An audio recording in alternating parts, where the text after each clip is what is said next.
இந்த மாலை வேளையில ಈ ಸಂಜೆಯ ಸಮಯದಲ್ಲಿ ದೇವರುடைய வார்த்தைக்காய் ஒரு வசனத்தை வாசிக்க கேட்போம். ದೇವರ ವಾಕ್ಯವನ್ನು ಒಂದು ವಚನವನ್ನು ನೋಡೋಣ. மத்தேயு எழுதின சுவிசேஷம் ಮತ್ತಾಯ ಬರೆದ ಸುವಾರ್ತೆ 11ஆம் அதிகாரம் அதனுடைய 28ஆம் வசனம்.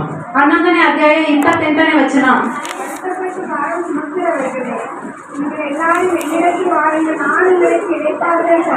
வருத்தப்பட்டு பாரம் சுமக்கிறவர்களே, ನೀವು ಕಷ್ಟಪಟ್ಟು ಹೊರೆ ಹೊತ್ತುವವರೇ, நீங்கள் எல்லாரும் என்னிடத்தில் வாருங்கள், ನೀವೆಲ್ಲರೂ ನನ್ನ ಬಳಿಗೆ ಬನ್ನಿರಿ, நான் உங்களுக்கு இளைப்பாறுதல் தருவேன். ನಾನು ನಿಮಗೆ ವಿಶ್ರಾಂತಿ ಕೊಡುವೆನು. ஆகவே வாசிக்கப்பட்ட இந்த வசனத்திலே ಈ ಓದಿದ ಈ ವಚನದಲ್ಲಿ என்னிடத்தில் வாருங்கள் என்கிற வார்த்தையை உங்களுக்கு தேவ செய்தியாய் கொடுக்கும்படி விரும்புகிறேன். ನನ್ನ ಬಳಿಗೆ ಬನ್ನಿರಿ ಎಂಬ ಮಾತನ್ನು ನಿಮಗೆ ದೇವರ ಸುವಾರ್ತೆಯಾಗಿ ಹೇಳಲಿದ್ದೇನೆ.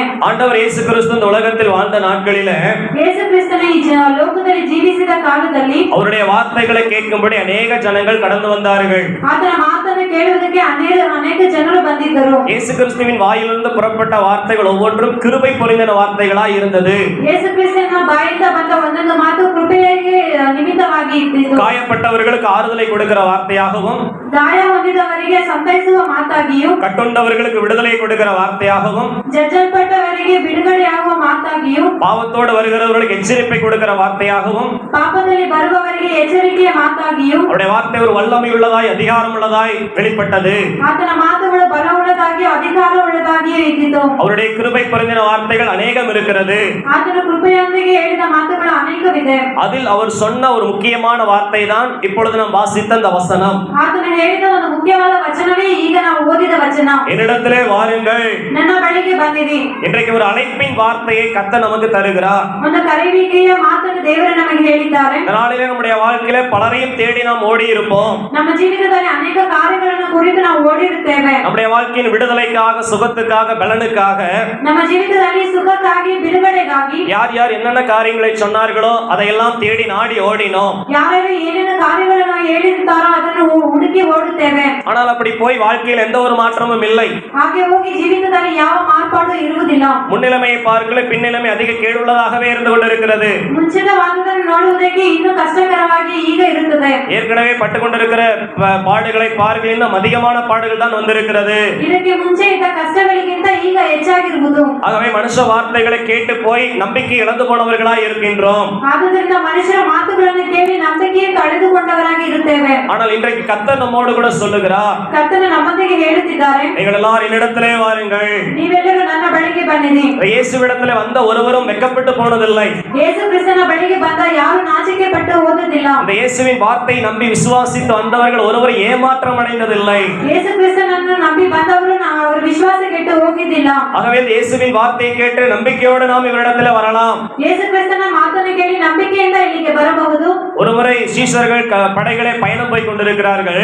ಒಂದು ಸಾರಿ ಶಿಷ್ಯರೆಲ್ಲರೂ ಹಡಗಿನಲ್ಲಿ ಪ್ರಯಾಣ ಮಾಡುತ್ತಿದ್ದಾರೆ. 4ஆம் சாமத்திலே அவர்களுடைய போகிற படகு அலைகளினாலே தத்தளிக்கின்றது. ಅವರು ಹೋಗುವ ಹಡಗುಗಳು ಅಲೆಗಳಿಂದ ಅಲ್ಲಕಲ್ಲೋಲವಾಗುತ್ತದೆ. அப்பொழுது இயேசு அந்த கடலின் மீது நடந்து வருகிறார். ಆಗ ಯೇಸು ಕ್ರಿಸ್ತನು ಸಮುದ್ರದ ಮೇಲೆ ನಡೆದು ಬರುತ್ತಾರೆ. நடந்து வரும் பொழுது அங்கே சீஷர்கள் சற்று பார்த்து பயப்படுகிறார்கள். ಅಲ್ಲಿ ಯೇಸು ಕ್ರಿಸ್ತನು ನಡೆದು ಬರುವುದನ್ನು ನೋಡಿ ಶಿಷ್ಯರು ಭಯಪಡುತ್ತಾರೆ. ஆவேசம் என்று நினைக்கிறார்கள். ಅದನ್ನು ದೆವ್ವ ಎಂದು ನೆನೆಸುತ್ತಾರೆ. ஒரு ஆவி வருகிறது போல உணர்கிறார்கள். ಒಂದು ದೆವ್ವ ಬರುತ್ತಿದೆ ಎಂಬುದಾಗಿ ನೆನೆಸುತ್ತಾರೆ. ஆனால் ஆண்டவர் சொன்னார், ಆದರೆ ದೇವರು ಹೇಳುತ್ತಾರೆ, பயப்படாதிருங்கள், நான் தான். ಭಯಪಡಬೇಡಿರಿ, ನಾನೇ. ஆகவே அந்த வார்த்தையை கேட்ட சீஷர்கள் ಆ ಮಾತನ್ನು ಕೇಳಿದ ಶಿಷ್ಯರು அப்படியா இருந்து கொண்டிருக்கும் பொழுது ಹಾಗೆ ಇರುತ್ತಿರುವಾಗ பேதுரு என்கிற சீசன் இயேசுவை பார்த்து ஒரு வார்த்தை சொல்லுகிறான். ಪೇತ್ರನು ಎಂಬ ಶಿಷ್ಯನು ದೇವರನ್ನು ನೋಡಿ ಒಂದು ಮಾತನ್ನು ಹೇಳುತ್ತಾನೆ, ஆண்டவரே நீரே ஆனால் ದೇವರೇ ನೀನೇ ಆದರೆ நானும் ஜலத்தின் மீது நடக்கும்படி செய்யும். ನಾನು ನೀರಿನ ಮೇಲೆ ನಡೆಯುವುದಕ್ಕೆ ಮಾಡು. உடனே ஆண்டவர் சொன்னார், ತಕ್ಷಣವೇ ದೇವರು ಹೇಳಿದರು, வா ಬಾ வா என்று சொன்னார். ಬಾ ಎಂದು ಹೇಳಿದರು. அப்ப அந்த வார்த்தையை நம்பி பேதுரு தண்ணீரின் மேல் கால்களை வைக்கின்றார். ಆ ಮಾತನ್ನು ನಂಬಿ ಪೇತ್ರನು ನೀರಿನ ಮೇಲೆ ಕಾಲಿಡುತ್ತಾನೆ. அவருடைய கால்கள் தண்ணீரில் மூழ்கவில்லை. ಅವನ ಕಾಲುಗಳು ನೀರಿನಲ್ಲಿ ಮುಳುಗಲಿಲ್ಲ. ஆகவே இயேசுவின் வார்த்தையை நம்பி எப்படிப்பட்ட பிரச்சனையிலும் நீங்கள் ஆண்டவருடைய வார்த்தையை நம்பி கால் வைக்கும் பொழுது ನೀವು ಯೇಸು ಕ್ರಿಸ್ತನ ನಂಬಿ ಎಂತ ಪ್ರಾಬ್ಲಮ್ ಮೇಲೆ ಕಾಲು ಇಡುವಾಗಲೂ நீங்கள் கைவிடப்பட மாட்டீர்கள், ನೀವು ಕೈ ಬಿಡಲ್ಪಡುವುದಿಲ್ಲ, நீங்கள் ஏமாற்றப்பட மாட்டீர்கள், ನೀವು ಮೋಸ ಹೋಗುವುದಿಲ್ಲ, உங்க வாழ்க்கையை வெக்கப்பட்டு போகாது.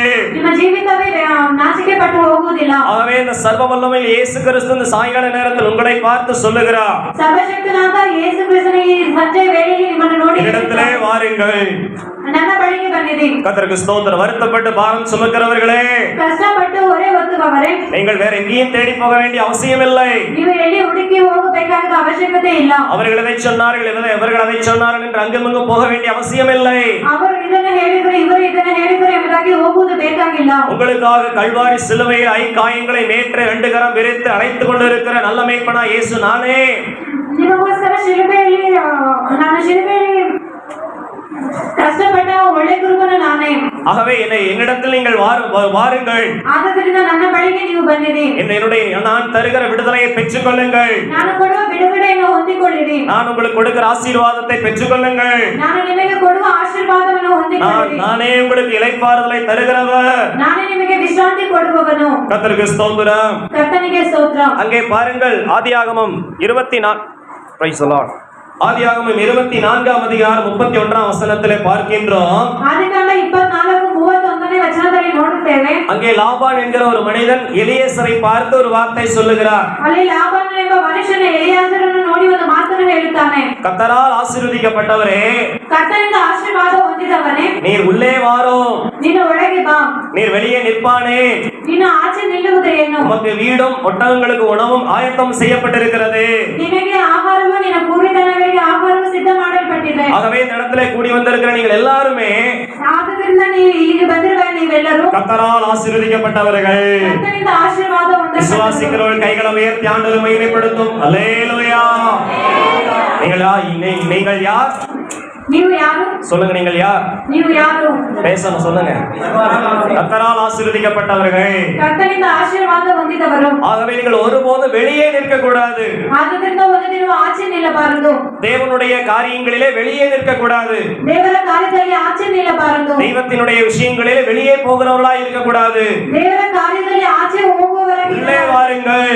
ಒಳಗೆ ಬನ್ನಿರಿ. இயேசுவிடத்திலே தொடர்ந்து வாருங்கள். ಯೇಸುವಿನೊಂದಿಗೆ ಬನ್ನಿರಿ. ஏனென்றால் உங்களுக்காக தேவன் சில நன்மைகளை ஆயத்தம் செய்திருக்கிறார். ಯಾಕೆಂದರೆ ನಿಮಗೋಸ್ಕರ ದೇವರು ಒಳ್ಳೆಯದನ್ನು ಇಟ್ಟಿದ್ದಾರೆ. அங்கே லாபான் எலியேசருக்காக சில நன்மைகளை ஆயத்தம் பண்ணினது போல ಅಲ್ಲಿ ಲಾಬಾನನ ಎಲಿಯಾಜರನಿಗಾಗಿ ಒಳ್ಳೆ ಕೆಲಸಗಳನ್ನು ಮಾಡಿದ್ದಾರೆ.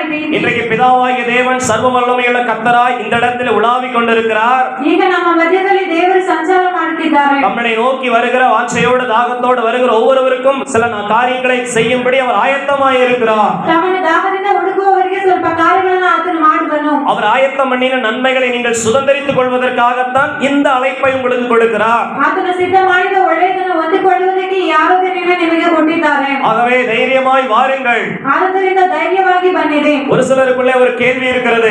ಕೆಲವೊಬ್ಬರಲ್ಲಿ ಒಂದು ಪ್ರಶ್ನೆ ಇರುತ್ತದೆ. நான் தெரியாதனமா இந்த இடத்துல வந்துட்டனோ, ಒಂದು ವೇಳೆ ನಾನು ಇಲ್ಲಿ ತಿಳಿಯದೆ ಬಂದಿದ್ದೇನೋ, என்னுடைய நண்பனுடைய பேச்சை கேட்டு, ನನ್ನ ಸ್ನೇಹಿತನ ಮಾತು ಕೇಳಿ, அல்லது என்னுடைய கணவனுடைய பேச்சை கேட்டு, ನನ್ನ ಗಂಡನ ಮಾತು ಕೇಳಿ, அல்லது மனைவியுடைய பேச்சை கேட்டு ನನ್ನ ಹೆಂಡತಿಯ ಮಾತು ಕೇಳಿ தெரியாம இந்த இடத்துல வந்துட்டனோ ತಿಳಿಯದೆ ಈ ಸ್ಥಳಕ್ಕೆ ಬಂದಿದ್ದೇನೋ அப்படிங்கிற ஒரு சில சந்தேகம் சிலருக்குள்ளே இருந்து கொண்டிருக்கிறது. ಅಂತಹ ಸಂದೇಹ ಕೆಲವರಲ್ಲಿ ಇರುತ್ತದೆ. தெரியாதனமா ஞானஸ்நானம் எடுத்துட்டோம், ನಾವು ತಿಳಿಯದೆ ದೀಕ್ಷಾ ಸ್ನಾನ ತೆಗೆದುಕೊಂಡೆವು, தெரியாதனமா இந்த அனுபவத்துக்குள்ள வந்துட்டனோ அப்படின்னு சொல்லி சில சந்தேகம் சிலருக்குள்ள இருக்கிறது. ತಿಳಿಯದೆ ಈ ಅನುಭವಕ್ಕೆ ಬಂದಿದ್ದೇವೆ ಎಂಬ ಪ್ರಶ್ನೆ. சந்தேகப்படாதே நண்பா, நீ வந்த இடம் கரெக்டான இடம். ನೀನು ಸಂದೇಹ ಪಡಬೇಡ, ನೀನು ಬಂದಿರುವ ಸ್ಥಳ ಕರೆಕ್ಟ್ ಆದ ಸ್ಥಳ. சந்தேகப்படாதே சகோதரி, நீ வந்திருக்கிற இடம் ஜீவனுள்ள தேவனுடைய சமூகம். ಸಂದೇಹ ಪಡಬೇಡ ಸಹೋದರ, ನೀನು ಬಂದಿರುವ ಸ್ಥಳ ಜೀವವುಳ್ಳ ದೇವರ ಸನ್ನಿಧಿ. நீ ஒரு சரியான இடத்துக்கு தான் வந்திருக்கிறாய். ನೀನು ಸರಿಯಾದ ಸ್ಥಳಕ್ಕೆ ಬಂದಿದ್ದೀಯಾ. ஆகவே திரும்பி போக வேண்டும் என்கிற எண்ணம் உனக்குள் வேண்டாம். ಆದ್ದರಿಂದ ತಿರುಗಿ ಹೋಗಬೇಕೆಂಬ ಆಲೋಚನೆ ನಿನಗೆ ಬೇಡ. ஏனென்றால் நீ வெளியே போன அடுத்த நிமிஷமே உனக்கு எதிராய் பயங்கர சத்துருக்கள் போராடி கொண்டிருக்கிறார்கள். ನಿನಗೆ ಆಸೆ ಹೋಗಿದ ತಕ್ಷಣವೇ ಶತ್ರುಗಳ ಹೋರಾಟವಿದೆ. உன்னுடைய ஆத்துமாவை தீங்கு செய்யும்படி பலவிதமான பொல்லாதாவிகள் போராடி கொண்டிருக்கிறது. ನಿನ್ನ ಆತ್ಮಕ್ಕೆ ಕೇಡು ಮಾಡುವುದಕ್ಕೆ ಅನೇಕ ಕೆಟ್ಟ ಆತ್ಮಗಳು ತಿರುಗುತ್ತಿದೆ. இந்த இடத்துக்கு மாத்திரம் நீ வராமல் இருந்தா என்றைக்கோ உன்னுடைய ஜீவன் போயிருக்கும். ಈ ಸ್ಥಳಕ್ಕೆ ನೀನು ಬರದೇ ಇದ್ದರೆ ಎಂದೋ ನಿನ್ನ ಜೀವ ಹೋಗುತ್ತಿತ್ತು. தேவனை நோக்கி மாத்திரம் வராமல் இருந்தா என்றைக்கோ உன்னுடைய வாழ்க்கை இந்த பூமியில் இல்லை. ನೀನು ದೇವರನ್ನು ನೋಡಿ ಬರದೇ ಇದ್ದರೆ ನಿಮ್ಮ ಜೀವಿತದ ನೀವು ಲೋಕದಲ್ಲಿ ಇರುತ್ತಿರಲಿಲ್ಲ. ஆகவே திரும்பி போக வேண்டும் என்று நினைக்காதே. ಆದ್ದರಿಂದ ತಿರುಗಿ ಹೋಗಬೇಕೆಂದು ನೆನೆಸಬೇಡಿರಿ. தொடர்ந்து கர்த்தருக்குள்ளே வா. ನೀವು ಸತತವಾಗಿ ಕರ್ತನಲ್ಲಿ ಬನ್ನಿರಿ. தொடர்ந்து இயேசுவிடத்திலே தொடர்ந்து வா. ನೀವು ಸತತವಾಗಿ ಯೇಸುವಿನಲ್ಲಿ ಬನ್ನಿರಿ. ஆகவே கர்த்தர் நம்மை அழைக்கின்றார். ಆದ್ದರಿಂದ ಕರ್ತನ ನಮ್ಮನ್ನು ಕರೆಯುತ್ತಾರೆ. என்னிடத்திலே வாருங்கள். ನನ್ನ ಬಳಿಗೆ ಬನ್ನಿರಿ. இயேசுவிடத்தில் வரும்போது நமக்கு என்ன கிடைக்கும்? ಯೇಸುವಿನಲ್ಲಿ ಬರುವಾಗ ನಮಗೆ ಏನು ಸಿಕ್ಕುವುದು? இயேசுவிடத்தில் வந்த பொழுது தேவன் நமக்கு என்ன காரியங்களை செய்கிறார்? ಯೇಸುವಿನ ಬಳಿ ಬಂದರೆ ನಮಗೆ ದೇವರು ಏನು ಕಾರ್ಯಗಳನ್ನು ಮಾಡುವರು? ஒரு 7 காரியத்தை வேக வேகமாக உங்களுக்கு சொல்லும்படி விரும்புகிறேன். ನಿಮಗೆ ಅನೇಕ ಕಾರ್ಯಗಳನ್ನು ಹೇಳಲು ಇಚ್ಛಿಸುತ್ತೇನೆ. தொடர்ந்து நாம் கர்த்தருடைய வார்த்தைகளை கவனமாய் கவனிப்போம். ನೀವು ಕರ್ತನ ಮಾತುಗಳನ್ನು ಗಮನವಾಗಿ ಗಮನಿಸಿರಿ. Praise the Lord. Hallelujah. Hallelujah. Praise the Lord. Hallelujah. ஒரு விஷயம் கூட சத்தமாய் கைகளை உயர்த்தி எல்லாரும் சொல்லுவோம். ಮೊದಲನೇದಾಗಿ இயேசுவின் அழைப்புக்கு கீழ்ப்படிந்து அவரிடத்தில் வரும்போது ಯೇಸುವಿನ ಕರೆಯುವಿಗೆ ವಿಧೇಯರಾಗಿ ಬರುವಾಗ நாம் பெற்றுக்கொள்கிற முதலாவது நன்மை என்ன? ನಾವು ಹೊಂದಿಕೊಳ್ಳುವ ಮೊದಲನೆಯ ಆಶೀರ್ವಾದ ಏನು? இளைப்பாறுதலை பெற்றுக்கொள்கிறோம். ವಿಶ್ರಾಂತಿಯನ್ನು ಹೊಂದಿಕೊಳ್ಳುತ್ತೇವೆ. அதைத்தான் அந்த வசனத்திலே வாசிக்கின்றோம். ಅದನ್ನೇ ವಚನದಲ್ಲಿ ಓದುತ್ತೇವೆ. வருத்தப்பட்டு பாரம் சுமக்கிறவர்களே, ಕಷ್ಟಪಡುವವರೇ, நீங்கள் எல்லாரும் என்னிடத்திலே வாருங்கள். ನೀವೆಲ್ಲರೂ ನನ್ನ ಬಳಿಗೆ ಬನ್ನಿರಿ. நான் உங்களுக்கு இளைப்பாறுதல் தருவேன். ನಾನು ನಿಮಗೆ ವಿಶ್ರಾಂತಿ ಕೊಡುವೆನು. ஆகவே இயேசுவிடத்தில் வருகிற ஒவ்வொருவருக்கும் முதலாவது கிடைப்பது இளைப்பாறுதல். ಆದ್ದರಿಂದ ಯೇಸು ಕ್ರಿಸ್ತನ ಬಳಿಗೆ ಬರುವವರಿಗೆ ಮೊದಲನೆಯಾಗಿ ಸಿಕ್ಕುವುದು ವಿಶ್ರಾಂತಿ. இளைப்பாறுதல் என்று சொல்லும் பொழுது 2 விதமான இளைப்பாறுதலை இயேசு நமக்கு தருகிறார். ವಿಶ್ರಾಂತಿ ಎಂದರೆ 2 ವಿಧವಾದ ವಿಶ್ರಾಂತಿಯನ್ನು ದೇವರು ನಮಗೆ ಕೊಡುತ್ತಾರೆ. முதலாவது நாம் இந்த பூமியிலே வாழ்ந்து கொண்டிருக்கிற இந்த வாழ்க்கையில, ಮೊದಲನೇದಾಗಿ ಈ ಭೂಮಿಯಲ್ಲಿ ಬಾಳುತ್ತಿರುವ ಈ ಜೀವಿತದಲ್ಲಿ, இந்த பூலோக வாழ்க்கையிலே நமக்கு இளைப்பாறுதல் தேவை. ಈ ಭೂಲೋಕ ಜೀವಿತದಲ್ಲಿ ನಮಗೆ ವಿಶ್ರಾಂತಿ ಬೇಕು. கவலைகளை மறந்து, கண்ணீரை மறந்து, பிரச்சனைகளை மறந்து சமாதானமாய் வாழக்கூடிய ஒரு இளைப்பாறுதல். ನಮ್ಮ ಕಷ್ಟ ದುಃಖಗಳನ್ನು ಮರೆತು ನಾವು ಸಂತೋಷವಾಗಿ ಇರುವುದಕ್ಕೆ ನಮಗೆ ಒಂದು ವಿಶ್ರಾಂತಿ. நம்முடைய ஆத்மாவுக்கு தேவையான இளைப்பாறுதல். ನಮ್ಮ ಆತ್ಮಕ್ಕೆ ಬೇಕಾಗಿರುವ ವಿಶ್ರಾಂತಿ. ஆகவே ஒரு சந்தோஷமான நிலை, ಒಂದು ಸಂತೋಷವಾದ ಸ್ಥಿತಿ, நம்முடைய உள்ளத்தில் இருக்கின்ற பிரச்சனைகள், கேள்விகள், அவைகளிலிருந்து ஒரு விடுதலை பெறுகிற அனுபவம், ನಮ್ಮ ಹೃದಯದಲ್ಲಿರುವ ಕಣಗಳ ಪ್ರಶ್ನೆಗಳಿಗೆ ಬಿಡುಗಡೆ ಸಿಗುವ ಒಂದು ಸಂದರ್ಭ, சமாதானமான வாழ்வு, ಸಮಾಧಾನವಾಗಿ ಜೀವಿಸುವುದು. இந்த பூமியிலே உள்ள ஒவ்வொரு நாளளவும் ಈ ಜೀವಿತದಲ್ಲಿರುವ ಒಂದೊಂದು ದಿನವೂ இயேசுவின் பிள்ளைகளுக்கு ಯೇಸುವಿನ ಮಕ್ಕಳಿಗೆ சமாதானம் உண்டு, ಸಮಾಧಾನ ಉಂಟು, இளைப்பாறுதல் உண்டு. ವಿಶ್ರಾಂತಿ ಇದೆ. ஒவ்வொரு பிரச்சனையிலும் அவர்கள் கலங்கி போக வேண்டிய அவசியம் இல்லை. ಒಂದೊಂದು ಕಷ್ಟಗಳಲ್ಲಿ ಅವರು ಕಳವಳಗೊಳ್ಳುವುದು ಬೇಕಾಗಿಲ್ಲ. எந்த ஒரு சூழ்நிலையில் அவர்கள் துக்கப்பட வேண்டிய அவசியம் இல்லை.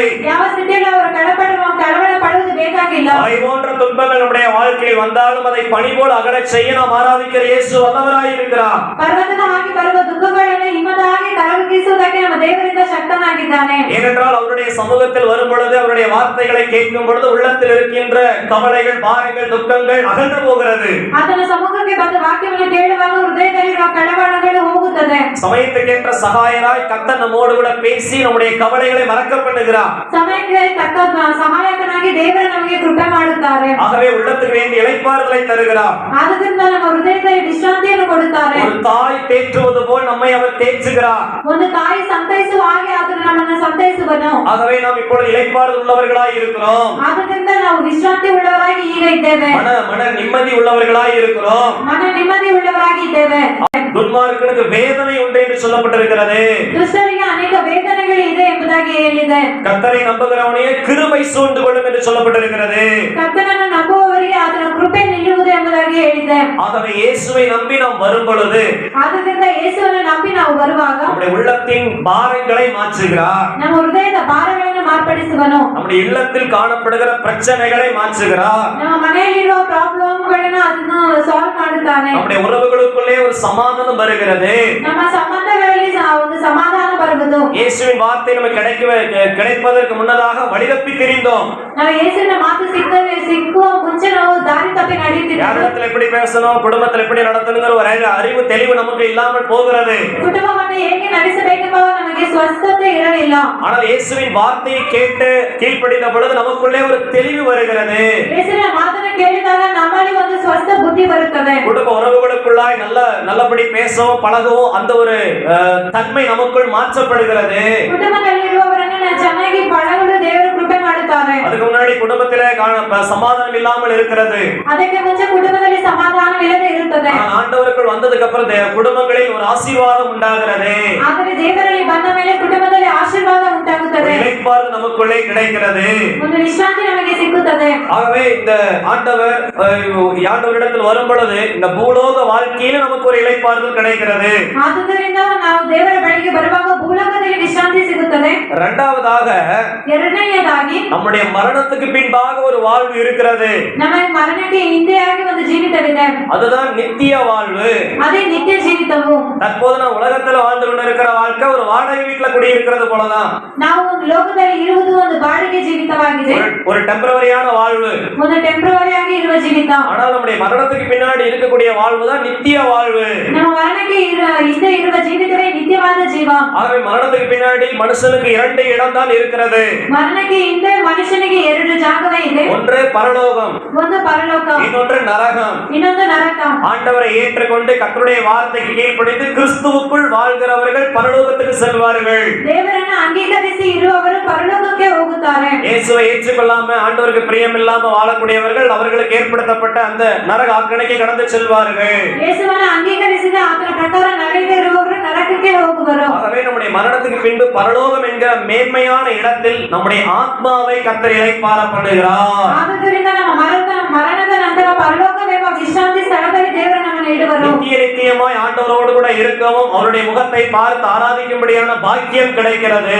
ನಿತ್ಯವಾಗಿ ಆತನ ಸನ್ನಿಧಿಯಲ್ಲಿ ಇದ್ದು ಆತನ ಆರಾಧಿಸುವಂತೆ ಒಂದು ಕೃಪೆ ಮಾಡುವರು. அதுதான் நித்திய இளைப்பாறுதல். ಅದೇ ನಿತ್ಯವಾದ ಒಂದು ವಿಶ್ರಾಂತಿ. எனவே இந்த ரெண்டு விதமான இளைப்பாறுதலை பெறுவதற்கு தான் இயேசு என்னிடத்திலே வாருங்கள் என்று சொல்லுகிறார். ಈ ಎರಡು ರೀತಿಯಾದ ವಿಶ್ರಾಂತಿಯನ್ನು ಪಡೆದುಕೊಳ್ಳುವುದಕ್ಕೆ ಯೇಸು ನಮ್ಮ ಬಳಿಗೆ ಬನ್ನಿರಿ ಎಂಬುದಾಗಿ ಕರೆಯುತ್ತಾರೆ. அல்லேலூயா. அல்லேலೂயா. இன்றைக்கு மனுஷன் இளைப்பாறுதலை தேடி அங்கமங்கும் போய்க்கொண்டிருக்கிறான். ಇಲ್ಲಿ ಈ ದಿನಗಳಲ್ಲಿ ವಿಶ್ರಾಂತಿಯನ್ನು ಹುಡುಕಿ ಮನುಷ್ಯರು ಎಲ್ಲೆಲ್ಲ ಹೋಗುತ್ತಾರೆ. காசியிலே வாழ்கிறவனுக்கு கன்னியாகுமரி கடல்ல வந்தாதான் இளைப்பாறுதல் கிடைக்கிறது. காசி ಕಾಸಿಯಲ್ಲಿ ಇರುವವರಿಗೆ ಕನ್ಯಾಕುಮಾರಿಯಲ್ಲಿ ಬಂದರೆ ವಿಶ್ರಾಂತಿ ಸಿಕ್ಕುತ್ತದೆ. கன்னியாகுமரி வாழ்கிறவர்களுக்கு காசிக்கு போனாதான் இளைப்பாறுதல் கிடைக்கும் என்று போகிறார்கள். ಕನ್ಯಾಕುಮಾರಿಯಲ್ಲಿ ಇರುವವರಿಗೆ ಕಾಶಿಗೆ ಹೋದರೆ ವಿಶ್ರಾಂತಿ ಸಿಕ್ಕುವುದು ಎಂಬುದಾಗಿ ಹೋಗುತ್ತಾರೆ. இந்த மாதிரி புண்ணிய ஸ்தலங்களுக்கு பணங்கள் செலவு பண்ணி பலனை செலவு பண்ணி நிம்மதி கிடைக்குமா விடுதலை கிடைக்குமா என்று ஓடுகிறார்கள். ಪುಣ್ಯ ಸ್ಥಳಗಳಲ್ಲಿ ವಿಶ್ರಾಂತಿ ಸಿಕ್ಕುವುದಾ ಎಂಬುದಾಗಿ ಅವರು ಹುಡುಕುತ್ತಾರೆ. எங்க போனாலும் நிம்மதி இல்லை. ಎಲ್ಲಿ ಹೋದರೆ நிம்மதி ಇಲ್ಲ. எங்க போனாலும் விடுதலை இல்லை. ಎಲ್ಲಿ ಹೋದರೆ நிம்மதி ಇಲ್ಲ. இன்னும் பிரச்சனைகள் தான் பெருகுகிறது. ಎಲ್ಲಿ ಹೋದರೆ ತೊಂದರೆಗಳು ಹೆಚ್ಚಾಗುತ್ತದೆ. ஆகவே எங்கே இளைப்பாறுதல் கிடைக்கும்? ಎಲ್ಲಿ ವಿಶ್ರಾಂತಿ ಸಿಕ್ಕುವುದು? தேவனுடைய சமூகத்தில் தான் இளைப்பாறுதல் கிடைக்கும். ದೇವರ ಸನ್ನಿಧಿಯಲ್ಲಿ ವಿಶ್ರಾಂತಿ ಸಿಕ್ಕುತ್ತದೆ. ஆண்டவராய் இயேசு கிறிஸ்து மாத்திரம் தான் இளைப்பாறுதல் தருகிறவர். ಯೇಸು ಕ್ರಿಸ್ತನ ಮಾತ್ರವೇ ವಿಶ್ರಾಂತಿ ಕೊಡುವಾತನು. ஆகவே என்னுடைய சமாதானத்தை உங்களுக்கு வைத்து போகிறேன் என்று இயேசு சொல்லுகிறார். ನನ್ನ ಸಮಾಧಾನವನ್ನು ನಿಮಗೆ ಬಿಟ್ಟು ಹೋಗುತ್ತೇನೆ ಎಂದು ಹೇಳಿದ್ದಾರೆ. உலகம் கொடுக்கிற பிரகாரம் நான் உங்களுக்கு கொடுக்கிறதில்லை. ಲೋಕವು ಕೊಡುವ ಪ್ರಕಾರ ನಾನು ನಿಮಗೆ ಕೊಡುವುದಿಲ್ಲ. என்னுடைய சமாதானத்தையே உங்களுக்கு தருகிறேன். ನನ್ನ ಸಮಾಧಾನವನ್ನೇ ನಿಮಗೆ ಬಿಟ್ಟು ಹೋಗುತ್ತೇನೆ. அப்ப இயேசு கொடுக்கிற சமாதானம் என்பது எப்படிப்பட்டது? ಯೇಸು ಕೊಡುವ ಸಮಾಧಾನ ಯಾವ ರೀತಿಯಾದದ್ದು? பணம் இருந்தாலும் இல்லாவிட்டாலும், ಹಣವಿದ್ದರೂ ಇಲ್ಲದೇ ಇದ್ದರೂ, வசதி இருந்தாலும் இல்லாவிட்டாலும், ವಸತಿ ಇದ್ದರೂ ಇಲ್ಲದೇ ಇದ್ದರೂ, சூழ்நிலைகள் அனுகூலமா இருந்தால் அனுகூலமா இல்லாவிட்டாலும், ಪರಿಸ್ಥಿತಿಗಳು ಅನುಕೂಲವಾಗಿದ್ದರೂ ಇಲ್ಲದಿದ್ದರೂ, கர்த்தருக்குள் சந்தோஷமா இருக்கிற அனுபவம், ಕರ್ತನಲ್ಲಿ ಸಂತೋಷವಾಗಿರುವ ಅನುಭವ, எதை குறித்து கவலையற்று காணப்படுகிற அனுபவம், ಯಾವುದನ್ನು ಕುರಿತು ಚಿಂತೆ ಪಡದ ಒಂದು ಅನುಭವ, எல்லாவற்றையும் தேவன் பார்த்துக் கொள்வார் என்கிற அனுபவம், ಎಲ್ಲವನ್ನು ದೇವರು ನೋಡಿಕೊಳ್ಳುವರು ಎಂಬ ಅನುಭವ, அதுதான் இயேசு கொடுக்கிற சமாதானம். ಅದೇ ಯೇಸು ಕೊಡುವ ಸಮಾಧಾನ, அதான் ஆண்டவர் கொடுக்கிற இளைப்பாறுதல். ಅದೇ ದೇವರು ಕೊಡುವ ವಿಶ್ರಾಂತಿ. அதை நமக்கு தருவதற்கு தான் ஆண்டவர் நம்மை அழைக்கின்றார். ಅದನ್ನು ಕೊಡುವುದಕ್ಕೆ ದೇವರು ನಮ್ಮನ್ನು ಕರೆಯುತ್ತಿದ್ದಾರೆ. ஆகவே இளைப்பாறுதல் தெரிந்து கொண்டிருக்கிற சகோதரனே, ಆದ್ದರಿಂದ ವಿಶ್ರಾಂತಿ ಇಲ್ಲದೆ ಅಳಿಯುತ್ತಿರುವ ಸಹೋದರನೇ, இளைப்பாறுதல் தவித்துக் கொண்டிருக்கிற அன்பு சகோதரியே, ವಿಶ್ರಾಂತಿ ಇಲ್ಲದೆ ಅಳಿಯುತ್ತಿರುವ ಸಹೋದರಿಯೇ, இந்த உலகத்தில் தேவன் உன்னை இளைப்பாற பண்ண வல்லவர். ದೇವರನ್ನೇ ವಿಶ್ರಾಂತಿಯನ್ನು ಕೊಡುವುದಕ್ಕೆ ಶಕ್ತನು. இந்த உலக வாழ்க்கைக்கு பின்பும் உன் வாழ்க்கை இளைப்பாற பண்ண கர்த்தர் ஒருவரே வல்லவர். ಈ ಲೋಕ ಮುಗಿದ ಮೇಲೆ ನಿನಗೆ ವಿಶ್ರಾಂತಿ ಕೊಡುವುದಕ್ಕೆ ದೇವರು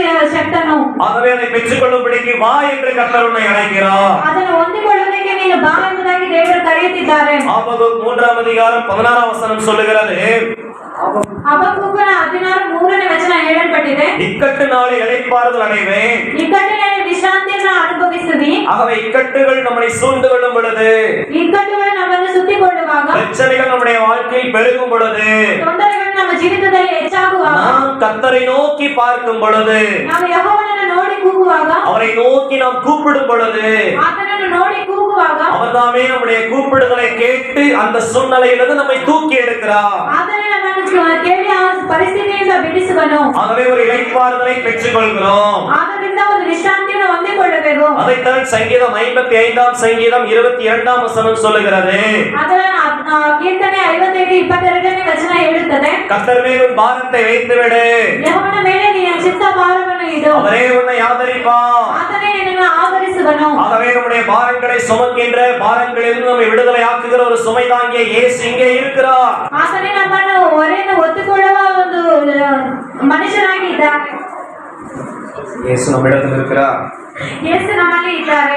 ஆகவே அவரை நோக்கி அவரிடத்தில் கடந்து வந்தால் போதும், ಆತನ ಬಳಿ ಬಂದರೆ ಸಾಕು, அவருடைய வார்த்தையை கேட்டு அவர் கீழ்ப்படிந்தால் போதும், ಆತನ ಮಾತನ್ನು ವಿಧೇಯರಾದರೆ ಸಾಕು, நம்முடைய வாழ்க்கையில் இளைப்பாறுதல் கிடைக்கும். ನಮ್ಮ ಜೀವಿತದಲ್ಲಿ ವಿಶ್ರಾಂತಿ ಸಿಕ್ಕುತ್ತದೆ. கைகளை தட்டி எல்லாரும் ஆண்டவர் மகிமைப்படுத்துவோம். ஆமென். Praise the Lord. ஹalleluya.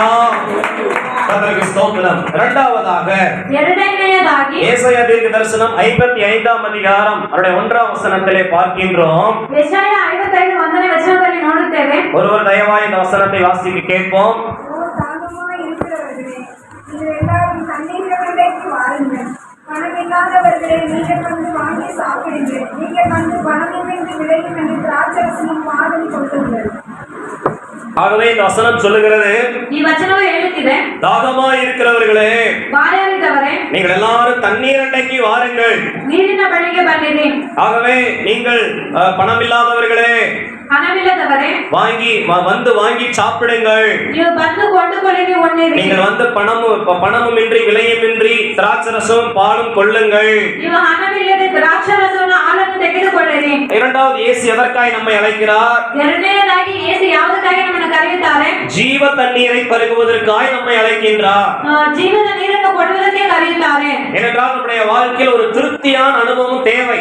ನಮ್ಮ ಜೀವಿತದಲ್ಲಿ ತೃಪ್ತಿಯಾದ ಒಂದು ಅನುಭವ ಬೇಕು. இந்த உலகத்தில் எந்த காரியத்தினாலும் மனுஷன் திருப்தி அடைவதில்லை. ಲೋಕದಲ್ಲಿರುವ ಯಾವ ಕಾರ್ಯ ನಿಮಿತ್ತವಾಗಿಯೂ ಮನುಷ್ಯನು ತೃಪ್ತಿಗೊಳ್ಳುವುದಿಲ್ಲ. ஆகவேதான் அந்த பாவியான ஸ்திரியை பார்த்து கர்த்தர் சொன்னார், சமாரியா ஸ்திரியை பார்த்து கர்த்தர் சொன்னார், ಸಮಾರ್ಯದ ಒಂದು ಪಾಪಿಯಾದ ಸ್ತ್ರೀಯನ್ನು ನೋಡಿ ದೇವರು ಹೇಳುತ್ತಾರೆ, இந்த தண்ணீரை கொடுக்கிறவனுக்கு தாகம் உண்டாகும்.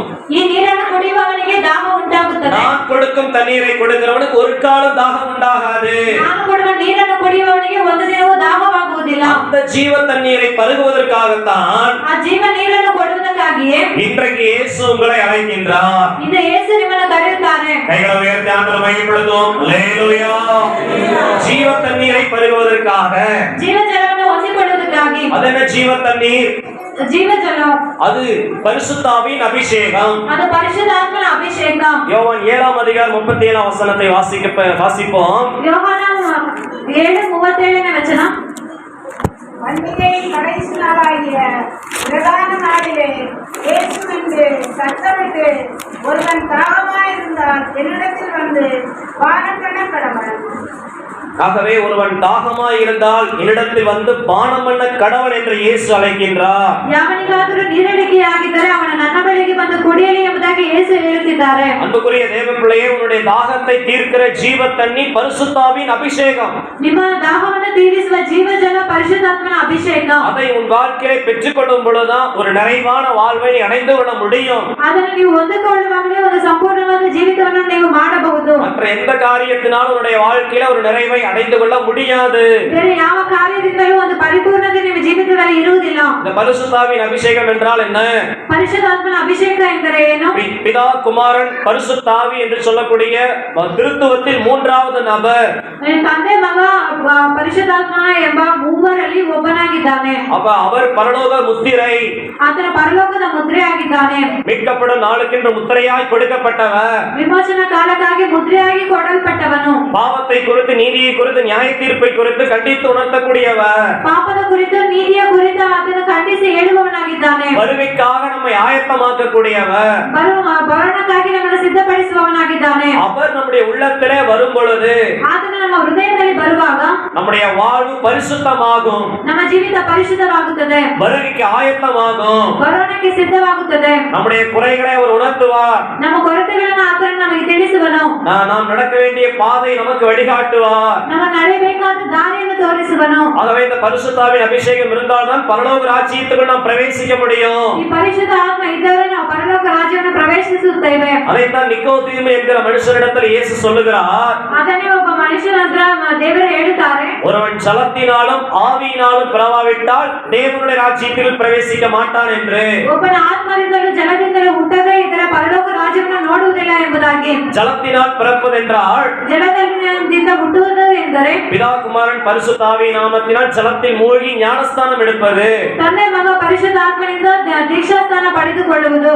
ஆவியினால் பிறப்பதென்றால் ಆತ್ಮನಿಂದ ಹುಟ್ಟುವುದು ಎಂದರೆ பரலோக முத்திரையாகிய பரிசுத்த ஆவியின் அபிஷேகத்தை பெறுவது, ಪರಲೋಕದ ಮುದ್ರೆಯಾಗಿರುವ ಪರಿಶುದ್ಧ ಆತ್ಮವನ್ನು ಹೊಂದಿಕೊಳ್ಳುವುದು, ஆவியின் அனுபவத்தை பெறுவது, ಆತ್ಮದ ಅನುಭವವನ್ನು ಹೊಂದಿಕೊಳ್ಳುವುದು, அபிஷேகத்தில் நிரம்பி கர்த்தரை மகிமைப்படுத்துகிற அனுபவம். ಅಭಿಷೇಕದಿಂದ ದೇವರನ್ನು ಮಹಿಮೆ ಪಡಿಸುವ ಅನುಭವ. ஆகவே யார் இந்த அனுபவத்துக்குள் வராமல் இருக்கிறீர்கள்?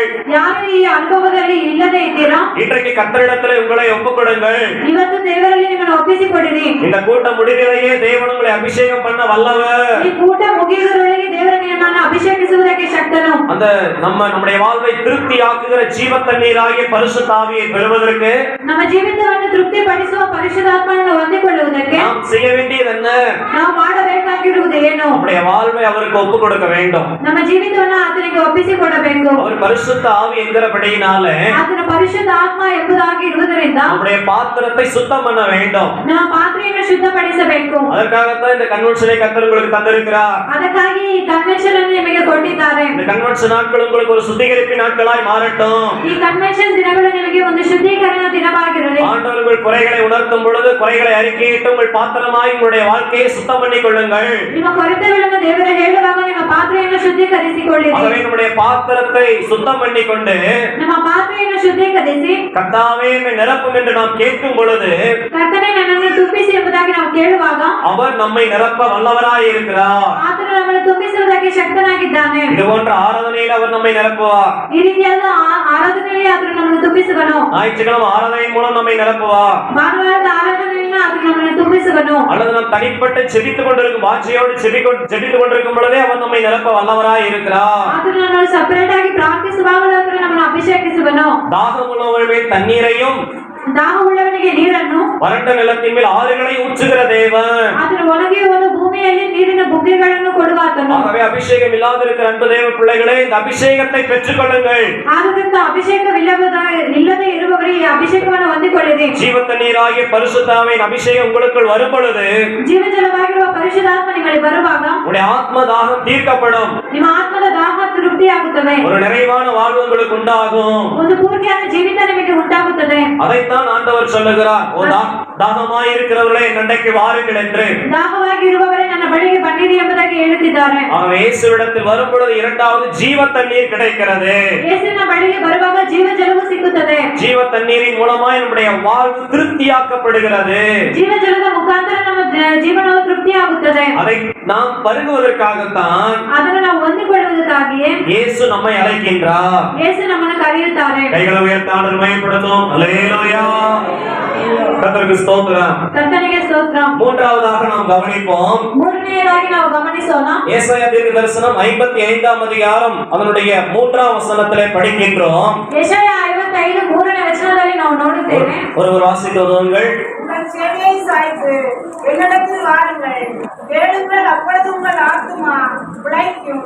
தாவீதுக்கு அருளின நிச்சயமான கிருபைகளை உங்களுக்கு நித்திய உடன்படிக்கையாக ஏற்படுத்துவேன். ஆகவே தாவீது கரளின் நிச்சயமான கிருபைகளை ದಾವೀದನಿಗೆ ಖಂಡಿತವಾಗಿ ವಾಗ್ದಾನ ಮಾಡಿದ ಕೃಪೆಗಳನ್ನು உங்களுக்கு நித்திய உடன்படிக்கையாக ஏற்படுத்துவேன். ನಿಮಗೆ ಶಾಶ್ವತವಾದ ಒಡಂಬಡಿಕೆಯಾಗಿ ನಿಮಗೆ ಕೊಡುವೆನು. இயேசு நம்மை அழைக்கின்றார். ಯೇಸು ನಮ್ಮನ್ನು ಕರೆಯುತ್ತಾರೆ. இளைப்பாறுதலை பெற்றுக் கொள்வதற்காக, ವಿಶ್ರಾಂತಿಯನ್ನು ಹೊಂದಿಕೊಳ್ಳುವುದಕ್ಕಾಗಿ, ஜீவ தண்ணீராகிய பரிசுத்த அபிஷேகத்தினால் தாகம் தீர்க்கப்படுவதற்காக, ಜೀವಜಲವಾದ ಪರಿಶುದ್ಧ ಆತ್ಮದಿಂದ ತೃಪ್ತಿಗೊಳ್ಳುವುದಕ್ಕಾಗಿ, மூன்றாவதாக ಮೂರನೆಯದಾಗಿ கிருபைகளை பெற்றுக் கொள்வதற்காக, ಕೃಪಾ ವರಗಳನ್ನು ಹೊಂದಿಕೊಳ್ಳುವುದಕ್ಕಾಗಿ. கைகளை உயர்த்தி ஆண்டவரை மகிமைப்படுத்தும். அல்லேலூயா. ஆகவே கிருபை நமக்கு தேவை. ನಮಗೆ ಕೃಪಾ ವರಗಳು ಬೇಕು. கிருபை என்றால் என்றால் என்ன? ಕೃಪೆಯ ವರಗಳು ಎಂದರೆ ಏನು? தகுதி இல்லாத ஒரு மனுஷனுக்கு ಯೋಗ್ಯತೆ ಇಲ್ಲದೆ ಇರುವ ಒಬ್ಬ ಮನುಷ್ಯನಿಗೆ இலவசமாய் கொடுக்கப்படுகிற அனுபவம், ಉಚಿತವಾಗಿ ಕೊಡಲ್ಪಡುವ ಅನುಭವ, இரக்கம் பாராட்டுகிற அனுபவம், ಕರುಣೆ ತೋರಿಸುವ ಅನುಭವ, அதுதான் கிருபை. ಅದೇ ಕೃಪೆ. அதை தேவன் நமக்கு தருகிறார். ಅದನ್ನು ದೇವರು ನಮಗೆ ಕೊಡುತ್ತಾರೆ. எப்படிப்பட்ட கிருபை தருகிறார்? ಎಂತ ಕೃಪೆಯನ್ನು ಕೊಡುತ್ತಾರೆ? தாவீதுக்கு அருளின கிருபையை. ದಾವೀದನಿಗೆ ಕೊಟ್ಟಂತ ಕೃಪೆಗಳನ್ನು. தாவீது என்கிற பக்தன் மேன்மையான பக்தன். ದಾವೀದನ ಎಂಬ ಭಕ್ತನು ದೊಡ್ಡ ಭಕ್ತನಾಗಿದ್ದನು. ஆனா அவருடைய வாழ்க்கையில ஒரு சின்ன சறுக்குதல் வந்த பொழுது, ಅವನ ಜೀವಿತದಲ್ಲಿ ಒಂದು ಚಿಕ್ಕ ಜಾರುವಿಕೆ ಬಂದಾಗ மீண்டும் அவனை அந்த சறுக்கிலில் இருந்து தூக்கி எடுத்து ಆ ಜಾರುವಿಕೆಯಿಂದ ಮತ್ತೆ ದೇವರು ಉದ್ಧರಿಸಿ அவருடைய குறைகளை மன்னித்து ಆತನ ಕೊರತೆಗಳನ್ನು ಮನ್ನಿಸಿ அவனை மீண்டும் ராஜ்யத்தில் நிலைநிறுத்தினது தேவ கிருபை. ಆ ರಾಜ್ಯದಲ್ಲಿ ನೆಲೆ ನಿಲ್ಲುವಂತೆ ಮಾಡಿದ್ದು ದೇವ ಕೃಪೆ. அவனுடைய வாழ்வு இழந்து போகாதபடி காக்கப்பட்டது தேவ கிருபை. ಅವನ ಜೀವಿತವು ಕಳೆದು ಹೋಗದೆ ಕಾಯ್ದದ್ದು ದೇವರ ಕೃಪೆ. ஆடுகளின் பிள்ளை அழைத்து தெரிந்த அவனை சமஸ்த இஸ்ரவேலுக்கும் ராஜாவாய் மாற்றினது தேவ கிருபை. ಕುರಿಗಳ ಹಿಂದೆ ಹೋದವನನ್ನು ಇಸ್ರಾಯೇಲರಿಗೆ ರಾಜನಾಗಿ ಮಾಡಿದ್ದು ದೇವರ ಕೃಪೆ. எத்தனை சத்துருக்கள் வந்து போராடினாலும் சத்துருக்கள் அவனை மேற்கொள்ளாமல் அவனுக்கு ஜெயத்தை கொடுத்தது தேவ கிருபை. ಎಷ್ಟು ಶತ್ರುಗಳು ಬಂದರೂ ಅವನನ್ನು ಜಯಿಸದೆ ಮಾಡಿದ್ದು ದೇವರ ಕೃಪೆ. அந்த கிருபை உங்களுக்கு நித்திய உடன்படிக்கையா ஏற்படுத்துவேன் என்று ஆண்டவர் சொல்லுகிறார். ಆ ಕೃಪೆಯನ್ನು ನಿಮಗೆ ನಿತ್ಯವಾದ ಒಂದು ಒಡಂಬಡಿಕೆಯಾಗಿ ಮಾಡುವೆನು ಎಂಬುದಾಗಿ ಹೇಳುತ್ತಿದ್ದಾರೆ. அதை உங்களுக்கு தருவதற்காகத்தான் என்னிடத்திலே வா என்று அழைக்கின்றார். ಅದನ್ನು ನಿಮಗೆ ಕೊಡುವುದಕ್ಕಾಗಿ ನನ್ನ ಬಳಿಗೆ ಬನ್ನಿರಿ ಎಂಬುದಾಗಿ ಕರೆಯುತ್ತಿದ್ದಾರೆ. ஆகவே கிருபை நமக்கு தேவை. ಆದ್ದರಿಂದ ಕೃಪೆ ನಮಗೆ ಬೇಕು. வேதம் சொல்லுகிறது, ವೇದವು ಹೇಳುತ್ತದೆ. 86ஆம் சங்கீதம் 13ஆம் வசனத்திலே படிக்கின்றோம். ಕೀರ್ತನೆ 86:13ನೇ ವಚನದಲ್ಲಿ ನೋಡುತ್ತೇವೆ. தாவீது என்கிற பக்தன் சொல்லுகின்றார், ದಾವೀದನು ಎಂಬ ಭಕ್ತನು ಹೇಳುತ್ತಾನೆ, கர்த்தாவே நீர் என் மேல் வைத்த உம்முடைய கிருபை பெரியது. ದೇವರೇ ನೀನು ನನ್ನ ಮೇಲೆ ಇಟ್ಟ ದಯೆ ದೊಡ್ಡದು. ஆண்டவர் உங்க மேல என் மேல வச்சிருக்கிற அவருடைய கிருபை எப்படிப்பட்டது தெரியுமா? ಆತನು ನಿಮ್ಮ ಮೇಲೆ ನನ್ನ ಮೇಲೆ ಇಟ್ಟಿರುವ ಕೃಪೆ ಎಂತದ್ದು ಗೊತ್ತಾ? அது பெரியது. ಅದು ದೊಡ್ಡದಾಗಿದೆ. கைகளை உயர்த்தாமல் மயப்படுத்தும். அல்லேலூயா. கிருபை நம்ம மேல இருக்கிறதுனாலதான் நம்ம நிலைச்சிருக்கிறோம். ಆತನ ಕೃಪೆ ನಮ್ಮ ಮೇಲೆ ಇರುವುದರಿಂದಲೇ ನಾವು ನೆಲೆ ನಿಂತಿದ್ದೇವೆ. எத்தனை வியாதிகள் வந்தது, ಎಷ್ಟು ವ್ಯಾಧಿಗಳು ಬಂದಿತ್ತು, கொள்ளை நோய்கள் மாறி மாறி வந்தது, ಅಂಟು ರೋಗಗಳು ಮಾರಿ ಮಾರಿ ಬಂದಿತ್ತು, மிகமாக அநேக பலவான்களுடைய வில்கள் எல்லாம் முறிந்து போனது, ಅನೇಕರ ಬಲ ಇರುವವರ ಬಾಣಗಳು ಮುರಿದು ಹೋಯಿತು, நம்மை பார்க்கிலும் பராக்கிரமசாலிகள், ನಮ್ಮಿಂದ ನೋಡುವುದರಿಂದ ಪರಾಕ್ರಮಿಯಾದ ಮನುಷ್ಯರು, ஆனால் இந்த காரியங்களினாலே தங்கள் ஜீவன் பறிக்கப்பட்டு போனது. ಆದರೆ ಈ ಕಾರ್ಯದ ನಿಮಿತ್ತವಾಗಿ ಅವರ ಜೀವವು ಹೋಗಿತ್ತು. நாமோ பலவீனர்கள், ನಾವು ಬಲಹೀನರು. ஒரு சின்ன பலவீனத்திலே நம்முடைய சரீரம் பயங்கரமாய் வீக் ஆகி போய்வோம். ನಮ್ಮ ಒಂದು ಚಿಕ್ಕ ಬಲಹೀನತೆಯಲ್ಲಿ ನಾವು ಕುಗ್ಗಿ ಹೋಗುತ್ತೇವೆ. அப்படி இருந்தும் நாம் நிலைத்திருக்கிறோமே. ಹಾಗೆ ಇದ್ರೆ ನಾವು ನೆಲೆ ನಿಂತಿದ್ದೇವೆ. தேவன் நம்மை வைத்திருக்கிற கிருபை, ದೇವರು ನಮ್ಮ ಮೇಲೆ ಇಟ್ಟಿರುವ ಕೃಪೆ. இந்த தேவ கிருபைக்காய் கைகளை தட்டி ஆண்டவரை மகிமைப்படுத்தலாமே. ஆமென். Praise the Lord. ஹalleluya. எத்தனை மரண போராட்டங்கள் நமக்கு வந்தது, ಎಷ್ಟು ಮರಣ ಹೋರಾಟಗಳು ನಮಗೆ ಬಂದಿತ್ತು, எவ்வளவு சத்துரு கெச்சிக்கிற சிங்கம் போல நம்முடைய வாழ்க்கையை அழிக்கும்படி பிரயாசப்பட்டான், ಎಷ್ಟು ಸಿಂಹಗಳಾಗಿ ಇರುವವರು ನಮ್ಮನ್ನು ಒಡೆದು ಹಾಕಲು ನೋಡುತ್ತಿದ್ದರು, எத்தனை மனிதர்களை நமக்கு எதிராக எழுப்பிவிட்டான், ಎಷ್ಟು ಮನುಷ್ಯರು ನಮಗೆ ವಿರೋಧವಾಗಿ ಎಬ್ಬಿಸಿದರು, எவ்வளவு பெரிய போராட்டங்கள் பிரச்சனைகள் நம்முடைய வாழ்க்கையில கொண்டு வந்தான். ಎಷ್ಟು ದೊಡ್ಡ ಹೋರಾಟಗಳನ್ನು ನಮ್ಮ ಜೀವಿತದಲ್ಲಿ ತೆಗೆದುಕೊಂಡು ಬಂದನು. அந்த பிரச்சனையில் பாதுகாக்கப்பட்டிருக்கிறோமே, அந்த பிரச்சனைகளுக்கு விலக்கி பாதுகாக்கப்பட்டிருக்கிறோமே. ಆ ತೊಂದರೆಗಳಿಂದ ನಾವು ಕಾಯಲ್ಪಟ್ಟಿದ್ದೇವಲ್ಲ, நாம் என்ன நீதிமான்களா? ನಾವೇನು ನೀತಿವಂತರ? இல்லவே இல்லை. ಇಲ್ಲವೇ ಇಲ್ಲ. குறை நிறைந்த மனிதர்கள். ಕೊರತೆ ಇರುವ ಮನುಷ್ಯರು. ஆனால் நாம் காக்கப்பட்டிருப்பதின் ரகசியம் என்ன? ಆದರೂ ನಾವು ಕಾಯಲ್ಪಟ್ಟಿರುವ ರಹಸ್ಯ ಏನು? கர்த்தருடைய கிருபை. ದೇವರ ಕೃಪೆ. கைகளை தட்டலாம் எல்லாரும். ஆமென். அல்லேலூயா. அன்பு சகோதரனே, அன்பு சகோதரியே, உன் வாழ்க்கை பாதுகாக்கப்பட்டிருக்கிறது என்றால், ಸಹೋದರ ಸಹೋದರಿ, ನಿಮ್ಮ ಜೀವಿತ ಕಾಯಲ್ಪಟ್ಟಿದೆ ಎಂಬುದಾಗಿ இந்த இடத்துல நீ ஆண்டவரை மகிமைப்படுத்திக் கொண்டிருக்கிறாய் என்றால், ದೇವರನ್ನು ನೀನು ಮಹಿಮೆ ಪಡಿಸುತ್ತಿದ್ದೀಯಾ ಎಂದು ஆண்டவருடைய கிருபை உன் மேல இருக்கு. ದೇವರ ಕೃಪೆ ನಿನ್ನ ಮೇಲೆ ಇದೆ. அந்த கிருபை இழந்து போக கூடாது. ಆ ಕೃಪೆಯನ್ನು ಕಳೆದುಕೊಳ್ಳಬಾರದು. அந்த கிருபையை ஒரு பொன்னை போல நாம் பாதுகாக்க வேண்டும். ಆ ಕೃಪೆಯನ್ನು ಬಂಗಾರವಾಗಿ ನಾವು ಇಟ್ಟುಕೊಳ್ಳಬೇಕು. அந்த கிருபை அனுதினமும் நம்முடைய வாழ்க்கையில் பெற்றுக்கொள்ள வேண்டும். ಆ ಕೃಪೆಯನ್ನು ಅನುದಿನವೂ ನಾವು ಹೊಂದಿಕೊಳ್ಳಬೇಕು. கிறிஸ்தவர்களுக்கு இருக்கக்கூடிய ஒரு நம்பிக்கை என்ன தெரியுமா? ಕ್ರೈಸ್ತವರಿಗೆ ಇರುವ ಒಂದು ನಂಬಿಕೆ ಏನು ಗೊತ್ತಾ? உலகத்தில் வாழ்கிறவர்களுக்கு தங்கள் பணத்தை நம்புவார்கள், ಲೋಕದಲ್ಲಿ ಇರುವವರು ತಮ್ಮ ಹಣಕಾಸನ್ನು ನಂಬುತ್ತಾರೆ, தங்கள் பலத்தை நம்புவார்கள், ತಮ್ಮ ಬಲವನ್ನು ನಂಬುತ್ತಾರೆ, தங்களுடைய திறமை நம்பி வாழ்வார்கள். ತಮ್ಮ ಟ್ಯಾಲೆಂಟ್ ಅನ್ನು ನಂಬಿ ಬಾಳುತ್ತಾರೆ.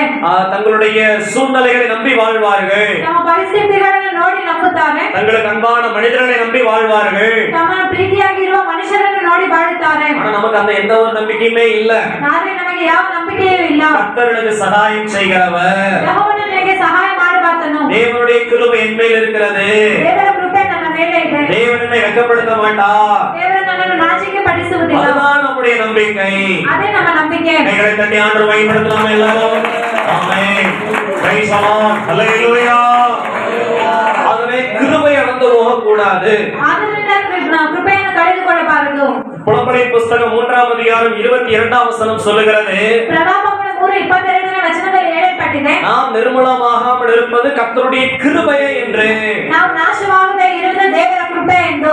ஆகவே நாம் இன்னைக்கு வரைக்கும் நிலைச்சிருக்கிறது என்ன ரகசியம்? ನಾವು ಇಲ್ಲಿವರೆಗೂ ನಿಂತಿರುವುದು ಏನು ರಹಸ್ಯ? கர்த்தருடைய இரக்கம், ದೇವರ ಕೃಪೆ. நம்முடைய நீதி அல்ல, ನಮ್ಮ ನೀತಿ ಅಲ್ಲ, ரொம்ப பரிசுத்தவான்களும் அல்ல, ನಾವು ತುಂಬಾ ಪರಿಶುದ್ಧವಂತರು ಅಲ್ಲ, குறைகள் நிறைந்தவர்கள், ಕೊರತೆ ಇರುವವರು. ஆனால் நம்மை விழுந்து போகாமல் நிலைத்திருக்க பண்ணியிருப்பது ಆದರೆ ನಾವು ಬಿದ್ದು ಹೋಗದೆ ನಿಂತಿರುವುದು தேவனுடைய கிருபை. ದೇವರ ಕೃಪೆ. தொடர்ந்து நம்மை பூர்ணமானவர்களாய் மாற்றக்கூடியது, ನಮ್ಮನ್ನು ಪೂರ್ಣವಾಗಿ ಮಾರ್ಪಡಿಸುವಂತದ್ದು, பூரணத்தினராய் நம்மை வழிநடத்தக்கூடியது ಪೂರ್ಣಕ್ಕೆ ಸರಿಯಾಗಿ ನಮ್ಮನ್ನು ನಡೆಸುವಂತದ್ದು கர்த்தருடைய கிருபை மாத்திரம்தான். ದೇವರ ಕೃಪೆ ಮಾತ್ರವೇ. ஆகவேதான் அந்த கிருபை நமக்கு தருவதற்காக ಆದ್ದರಿಂದ ಆ ಕೃಪೆಯನ್ನು ನಮಗೆ ಕೊಡುವುದಕ್ಕಾಗಿ என்னிடத்திலே வாருங்கள் என்று இயேசு அழைக்கிறார். ನನ್ನ ಬಳಿಗೆ ಬನ್ನಿರಿ ಎಂಬುದಾಗಿ ಯೇಸು ಕರೆಯುತ್ತಿದ್ದಾರೆ. எங்க போனாலும் இந்த கிருபை நாம் பெற முடியாது. ಬೇರೆ ಎಲ್ಲಿ ಹೋದರೂ ಈ ಕೃಪೆಯನ್ನು ನಾವು ಹೊಂದಿಕೊಳ್ಳುವುದಿಲ್ಲ. எந்த இடத்துக்கு போனாலும் இப்படிப்பட்ட இரக்கத்தின் தகப்பனை நாம் பெற்றுக்கொள்ள முடியாது. ಬೇರೆ ಎಲ್ಲಿ ಹೋದರೂ ಇಂಥ ಕರುಣೆಯ ತಂದೆಯನ್ನು ನಾವು ಹೊಂದಿಕೊಳ್ಳುವುದಿಲ್ಲ. இயேசுவிடத்தில் மாத்திரம்தான் இந்த கிருபை இருக்கிறது. ಯೇಸು ಕ್ರಿಸ್ತನ ಮಾತ್ರವೇ ಈ ಕೃಪೆ ಇದೆ. அல்லேலூயா. ಹಲ್ಲೆಲೂಯಾ. ஆகவே அந்த கிருபையை நாம் பெற்றுக்கொள்ள வேண்டும். ಆಗ ಆ ಕೃಪೆಯನ್ನು ನಾವು ಹೊಂದಿಕೊಳ್ಳಬೇಕು. யோனாவின் புத்தகம் 2ஆம் அதிகாரம் 8ஆம் வசனம் சொல்லுகிறது, ಯೋನ ಪುಸ್ತಕ 2ನೇ ಅಧ್ಯಾಯ 8ನೇ ವಚನ ಹೇಳುತ್ತದೆ, பொய்யான மாயை பின்பற்றி போகிறவர்கள் தங்களுக்கு கொடுக்கப்படுகிற கிருபையை போக்கடிக்கிறார்கள் என்று.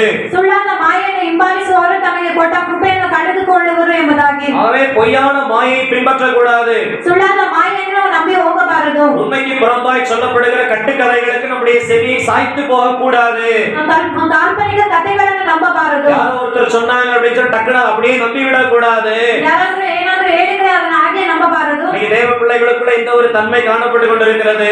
ಈಗ ದೇವರ ಮಕ್ಕಳಲ್ಲಿ ಆ ಸ್ವಭಾವವಿದೆ. தீர்க்க தரிசனம் என்று தீர்க்கதரிசிகளுக்கு நேராக ஓடிக்கொண்டிருக்கிறார்கள். ಪ್ರವಾದನೆ ಎಂದು ಪ್ರವಾದಿಗಳ ಹಿಂದೆ ಹೋಗುತ್ತಾರೆ. ஆகவே இந்த வேதத்தில் சொல்லப்பட்ட அனைத்து வார்த்தைகளுமே நமக்கு தீர்க்க தரிசனம் தான். ಇಲ್ಲಿ ವೇದದಲ್ಲಿ ಹೇಳಿರುವ ಎಲ್ಲ ಮಾತುಗಳು ಪ್ರವಾದನೆಯೇ. அதை நாம் வாஞ்சையோடு தாகத்தோடு படிக்கும் போது கர்த்தர் அந்த வார்த்தைகள் மூலம் நம்மோடு கூட இணைவிடுவார். ಅದನ್ನು ದಾಹದಿಂದ ಓದುವಾಗ ದೇವರು ನಮ್ಮ ಜೊತೆ ಮಾತನಾಡುವರು. சமயத்துக்கேற்ற சகாயராய் நம்முடைய உள்ளத்திலிருந்து நம்முடைய தேவைக்கேற்ற வார்த்தையை கர்த்தர் நமக்கு சொல்லுவார். ನಮಗೆ ಸಮಯಕ್ಕೆ ತಕ್ಕ ಸಹಾಯಕನಾಗಿ ಆತನು ಹೃದಯದಿಂದ ಮಾತನಾಡುವನು. மாத்திரமல்ல, சபையிலே பரிசுத்த ஆவியானவர் உலாவிக் கொண்டிருக்கிறபடியால் ಸಭೆಯಲ್ಲಿ ಪರಿಶುದ್ಧ ಆತ್ಮನ ಸಂಚಾರ ಮಾಡುತ್ತಿರುವುದರಿಂದ நடத்துகிற தேவதாசர்கள் மூலம் கர்த்தர் நம்மோடு இடைவிடுவார். ನಡೆಸುತ್ತಿರುವ ದೇವರ ಸೇವಕರಿಂದ ನಮ್ಮ ಜೊತೆ ಮಾತನಾಡುವನು. அப்படிப்பட்ட வார்த்தையை விசுவாசித்து ஏற்றுக்கொண்டால் போதும். ಅಂತ ಮಾತುಗಳನ್ನು ನಂಬಿ ಅಂಗೀಕರಿಸಿದರೆ ಸಾಕು. மற்றபடி வேற எங்கேயும் நீங்க அலைந்து போக கூடாது. ಬೇರೆ ಎಲ್ಲೂ ನೀವು ಅಲೆದು ಹೋಗಬಾರದು. யார் எதை சொன்னாலும் கர்த்தருடைய வசனத்தை ஒப்பிட்டு பார்க்க வேண்டும். ಯಾರು ಏನು ಹೇಳಿದ್ರು ದೇವರ ವಾಕ್ಯವನ್ನು ವಿಚಾರಿಸಿ ನೋಡಬೇಕು. பொய்யான மாயை பின்பற்றக்கூடாது. ಸುಳ್ಳಾದ ಮಾಯೆಯನ್ನು ಹಿಂಬಾಲಿಸಬಾರದು. நீங்களாம் துருபதேசங்கள் சபைகளிலே மலிந்து கிடக்கிறது. ಎಲ್ಲ ಸುಳ್ಳು ಬೋಧನೆ ಸಭೆಯಲ್ಲಿ ಇರುತ್ತದೆ. ஆகவே வசனத்துக்கு மாறான சத்தியங்கள் இன்னைக்கு போதிக்கப்பட்டு கொண்டிருக்கிறது. ವಚನಕ್ಕೆ ವಿರೋಧವಾದ ಕಾರ್ಯಗಳನ್ನು ಬೋಧಿಸುತ್ತಾ ಇರುತ್ತಾರೆ. கட்டுக்கதைகளுக்கு சாய்ந்து போகிற காலமாய் இருக்கிறது. ಕಾಲ್ಪನಿಕ ಕಥೆಗಳಿಗೆ ಮಾಯಾಗಿ ಹೋಗುವ ಕಾಲವಾಗಿದೆ. ஆகவே நாம் அதை பற்றி போனால் ನಾವು ಅದನ್ನು ಹಿಡಿದುಕೊಂಡು ಹೋದರೆ தேவன் நம்மை வைத்திருக்கிற கிருபை இழந்து போவோம். ದೇವರು ನಮ್ಮ ಮೇಲೆ ಇಟ್ಟಿರುವ ಕೃಪೆಯನ್ನು ಕಳೆದುಕೊಳ್ಳಬೇಕು. ஆகவே பொய்யான மாயை பற்றி கொள்ளாமல் இருப்போமாக. ಆದ್ದರಿಂದ ಸುಳ್ಳಾದ ಮಾಯೆಯನ್ನು ಹಿಡಿದುಕೊಳ್ಳದೆ ಇರೋಣ. யாக்கோபு 4ஆம் அதிகாரம் 6ஆம் வசனம் சொல்லுகிறது, ಯಾಕೋಬನ 6:6ರಲ್ಲಿ ಹೇಳಲ್ಪಟ್ಟಿದೆ, பெருமை உள்ளவர்களுக்கு தேவன் எதிர்த்து நிற்கிறார், ಹೆಮ್ಮೆಯುಳ್ಳವರಿಗೆ ದೇವರು ವಿರೋಧವಾಗಿ ನಿಲ್ಲುತ್ತಾರೆ, தாழ்மை உள்ளவர்களுக்கோ கிருபை அளிக்கிறார். ತಾಳ್ಮೆಯುಳ್ಳವರಿಗೂ ಕೃಪೆಯನ್ನು ಕೊಡುತ್ತಾರೆ. அப்ப கிருபை நம்ம மேல இருப்பதற்கு எப்போதும் நாம் தாழ்மையாக இருக்கணும். ಆತನ ಕೃಪೆ ನಮ್ಮಲ್ಲಿ ಇರುವುದರಿಂದ ನಾವು ತಾಳ್ಮೆಯಿಂದ ಇರಬೇಕು. கர்த்தருக்கு முன்பாக தாழ்மைப்படுங்கள், ಯೆಹೋವನ ಮುಂದೆ ತಾಳ್ಮೆಗೊಳ್ಳಿರಿ, அப்பொழுது அவருக்குள்ள உயர்த்துவார். ಆತನ ಆಗಲಿ ನಾವು ಉದ್ಧರಿಸುವನು. ஆகவே தாழ்மை கிருபையை பெருக பண்ணும். ಆದ್ದರಿಂದ ತಾಳ್ಮೆ ಕೃಪೆಯನ್ನು ಹೆಚ್ಚುಪಡಿಸುತ್ತದೆ. மாத்திரமல்ல, ஆண்டுடைய கிருபை காலைதோறும் புதிதாக இருக்கிறது. ಆ ದೇವರ ಕೃಪೆ ದಿನ ದಿನವೂ ಇರುತ್ತದೆ. அதிகாலையில் எழும்பி ஆண்டவரை தேடுவதன் மூலம் அந்த நாளுக்குரிய கிருபை நாம் பெற்றுக்கொள்கிறோம். ಬೆಳಗ್ಗೆ ಎದ್ದು ದೇವರನ್ನು ಹುಡುಕುವುದರಿಂದ ಆ ಕೃಪೆಯನ್ನು ನಾವು ಹೊಂದಿಕೊಳ್ಳುತ್ತೇವೆ. ஆகவே ஆண்டவருடைய கிருபை நாம் பெற்றுக்கொண்டு அந்த நாளை துவங்கும் பொழுது ದೇವರ ಕೃಪೆಯನ್ನು ಹೊಂದಿಕೊಂಡು ಆ ದಿನವನ್ನು ನಾವು ಶುರು ಮಾಡುವಾಗ அந்த நாளில் சோதனைகள் வந்தாலும் வேதனைகள் வந்தாலும் ಆ ದಿನದಲ್ಲಿ ಶೋಧನೆ ವೇದನೆ ಬಂದರು, பிரச்சனைகள் வந்தாலும் ತೊಂದರೆಗಳು ಬಂದರು, அதிலே அதை மேற்கொள்வதற்கான தேவ பலன் நம்மேல் இருக்கும். ಅದನ್ನು ಜಯಿಸುವುದಕ್ಕೆ தேவ பலன் ದೇವರ ಬಲ ನಮ್ಮಲ್ಲಿ ಇರುವುದು. அதுக்கு தான் கிருபையை பற்றி கொள்ள வேண்டும். ಅದಕ್ಕೆ ಕೃಪೆಯನ್ನು ಹೊಂದಿಕೊಳ್ಳಬೇಕು. பெருமைக்கு இடம் கொடுக்க கூடாது. ಹೆಮ್ಮೆಗೆ ಜಾಗ ಕೊಡಬಾರದು. மூன்றாவது கிருபை இழந்து போக பண்ணுகிற மூன்றாவது காரியம் என்ன தெரியுமா? ಕೃಪೆಯನ್ನು ಕಳೆದುಕೊಳ್ಳುವ ಮೂರನೇ ಕಾರ್ಯವೇನು ಗೊತ್ತಾ? எபிரேயர் 12ஆம் அதிகாரம் 15ஆம் வசனம் சொல்லுகிறது, ಇಬ್ರಿಯ 12:15 ಹೇಳಲ್ಪಟ್ಟಿದೆ, கசப்பான வேர் பிடித்துக் கொண்டு ஏசா தன் கிருபை இழந்து போனான் என்று அந்த வசனத்தில் குறிப்பிடப்பட்டிருக்கிறது. ಕಹಿಯಾದ ಬೇರನ್ನು ಹಿಡಿದುಕೊಂಡು ಏಸಾವ ತನ್ನ ಕೃಪೆಯನ್ನು ಕಳೆದುಕೊಂಡನು. ஆகவே அன்பு தேவ பிள்ளையே, பகை நம்முடைய வாழ்க்கையில் கிருபை இழக்க பண்ணும். ನಾವು ಹಾಗೆ ಹಿಡಿದುಕೊಳ್ಳುವವರು ತಮ್ಮ ಕೃಪೆಯನ್ನು ಕಳೆದುಕೊಳ್ಳುವರು. ஆகவே யார் மேலேயும் வருத்தம், பகை, விரோதம் இப்படிப்பட்ட காரியங்களுக்கு இடம் கொடுக்காதீங்க. ಯಾರ ಮೇಲೂ ಹಾಗೆ ವಿರೋಧ ಕಾರ್ಯಗಳಿಗೆ ನೀವು ನಿಮ್ಮನ್ನು ಒಪ್ಪಿಸಿಕೊಳ್ಳಬೇಡಿರಿ. கிறிஸ்து உங்களுக்கு மன்னித்தது போல நீங்கள் ஒருவருக்கொருவர் மன்னியுங்கள். ಕ್ರೈಸ್ತನು ನಿಮ್ಮನ್ನು ಮನ್ನಿಸಿದ ಪ್ರಕಾರ ಒಬ್ಬರಿಗೊಬ್ಬರು ಮನ್ನಿಸಿರಿ. 7 தரம் அல்ல 70 தரம் மன்னியுங்கள். ನೀವು 7 ಸಾರಿ ಅಲ್ಲ 77 ಸಾರಿ ಮನ್ನಿಸಿರಿ. அப்படி நீங்கள் மன்னிப்பதின் மூலமாக ಹಾಗೆ ನೀವು ಕ್ಷಮಿಸಿದ ಮುಖಾಂತರವಾಗಿ ஆண்டவருடைய கிருபை உங்க மேல வரும். ದೇವರ ಕೃಪೆ ನಿಮ್ಮ ಮೇಲೆ ಬರುವುದು. அல்லேலூயா. ஆகவே நான் 4வது காரியத்துக்கு வருகிறேன். 4ನೇ ಕಾರ್ಯಕ್ಕೆ ನಾನು ಬರುತ್ತೇನೆ. என்னிடத்திலே வாருங்கள், ನನ್ನ ಬಳಿಗೆ ಬನ್ನಿರಿ, கிருபையை பெற்றுக்கொள்வதற்காக. ಕೃಪೆಯನ್ನು ಹೊಂದಿಕೊಳ್ಳುವುದಕ್ಕಾಗಿ. தொடர்ந்து மல்கியாவின் புஸ்தகம் 3ஆம் அதிகாரம் 10ஆம் வசனம் சொல்லுகிறது, ಮಲಾಕಿಯ ಪುಸ್ತಕ 3:10 ಹೇಳಲ್ಪಟ್ಟಿದೆ, என் ஆலயத்தில் ஆகாரம் உண்டாயிருக்கும்படி தசம பாகங்களை எல்லாம் பண்டக சாலைக்கு கொண்டு வாருங்கள் என்று.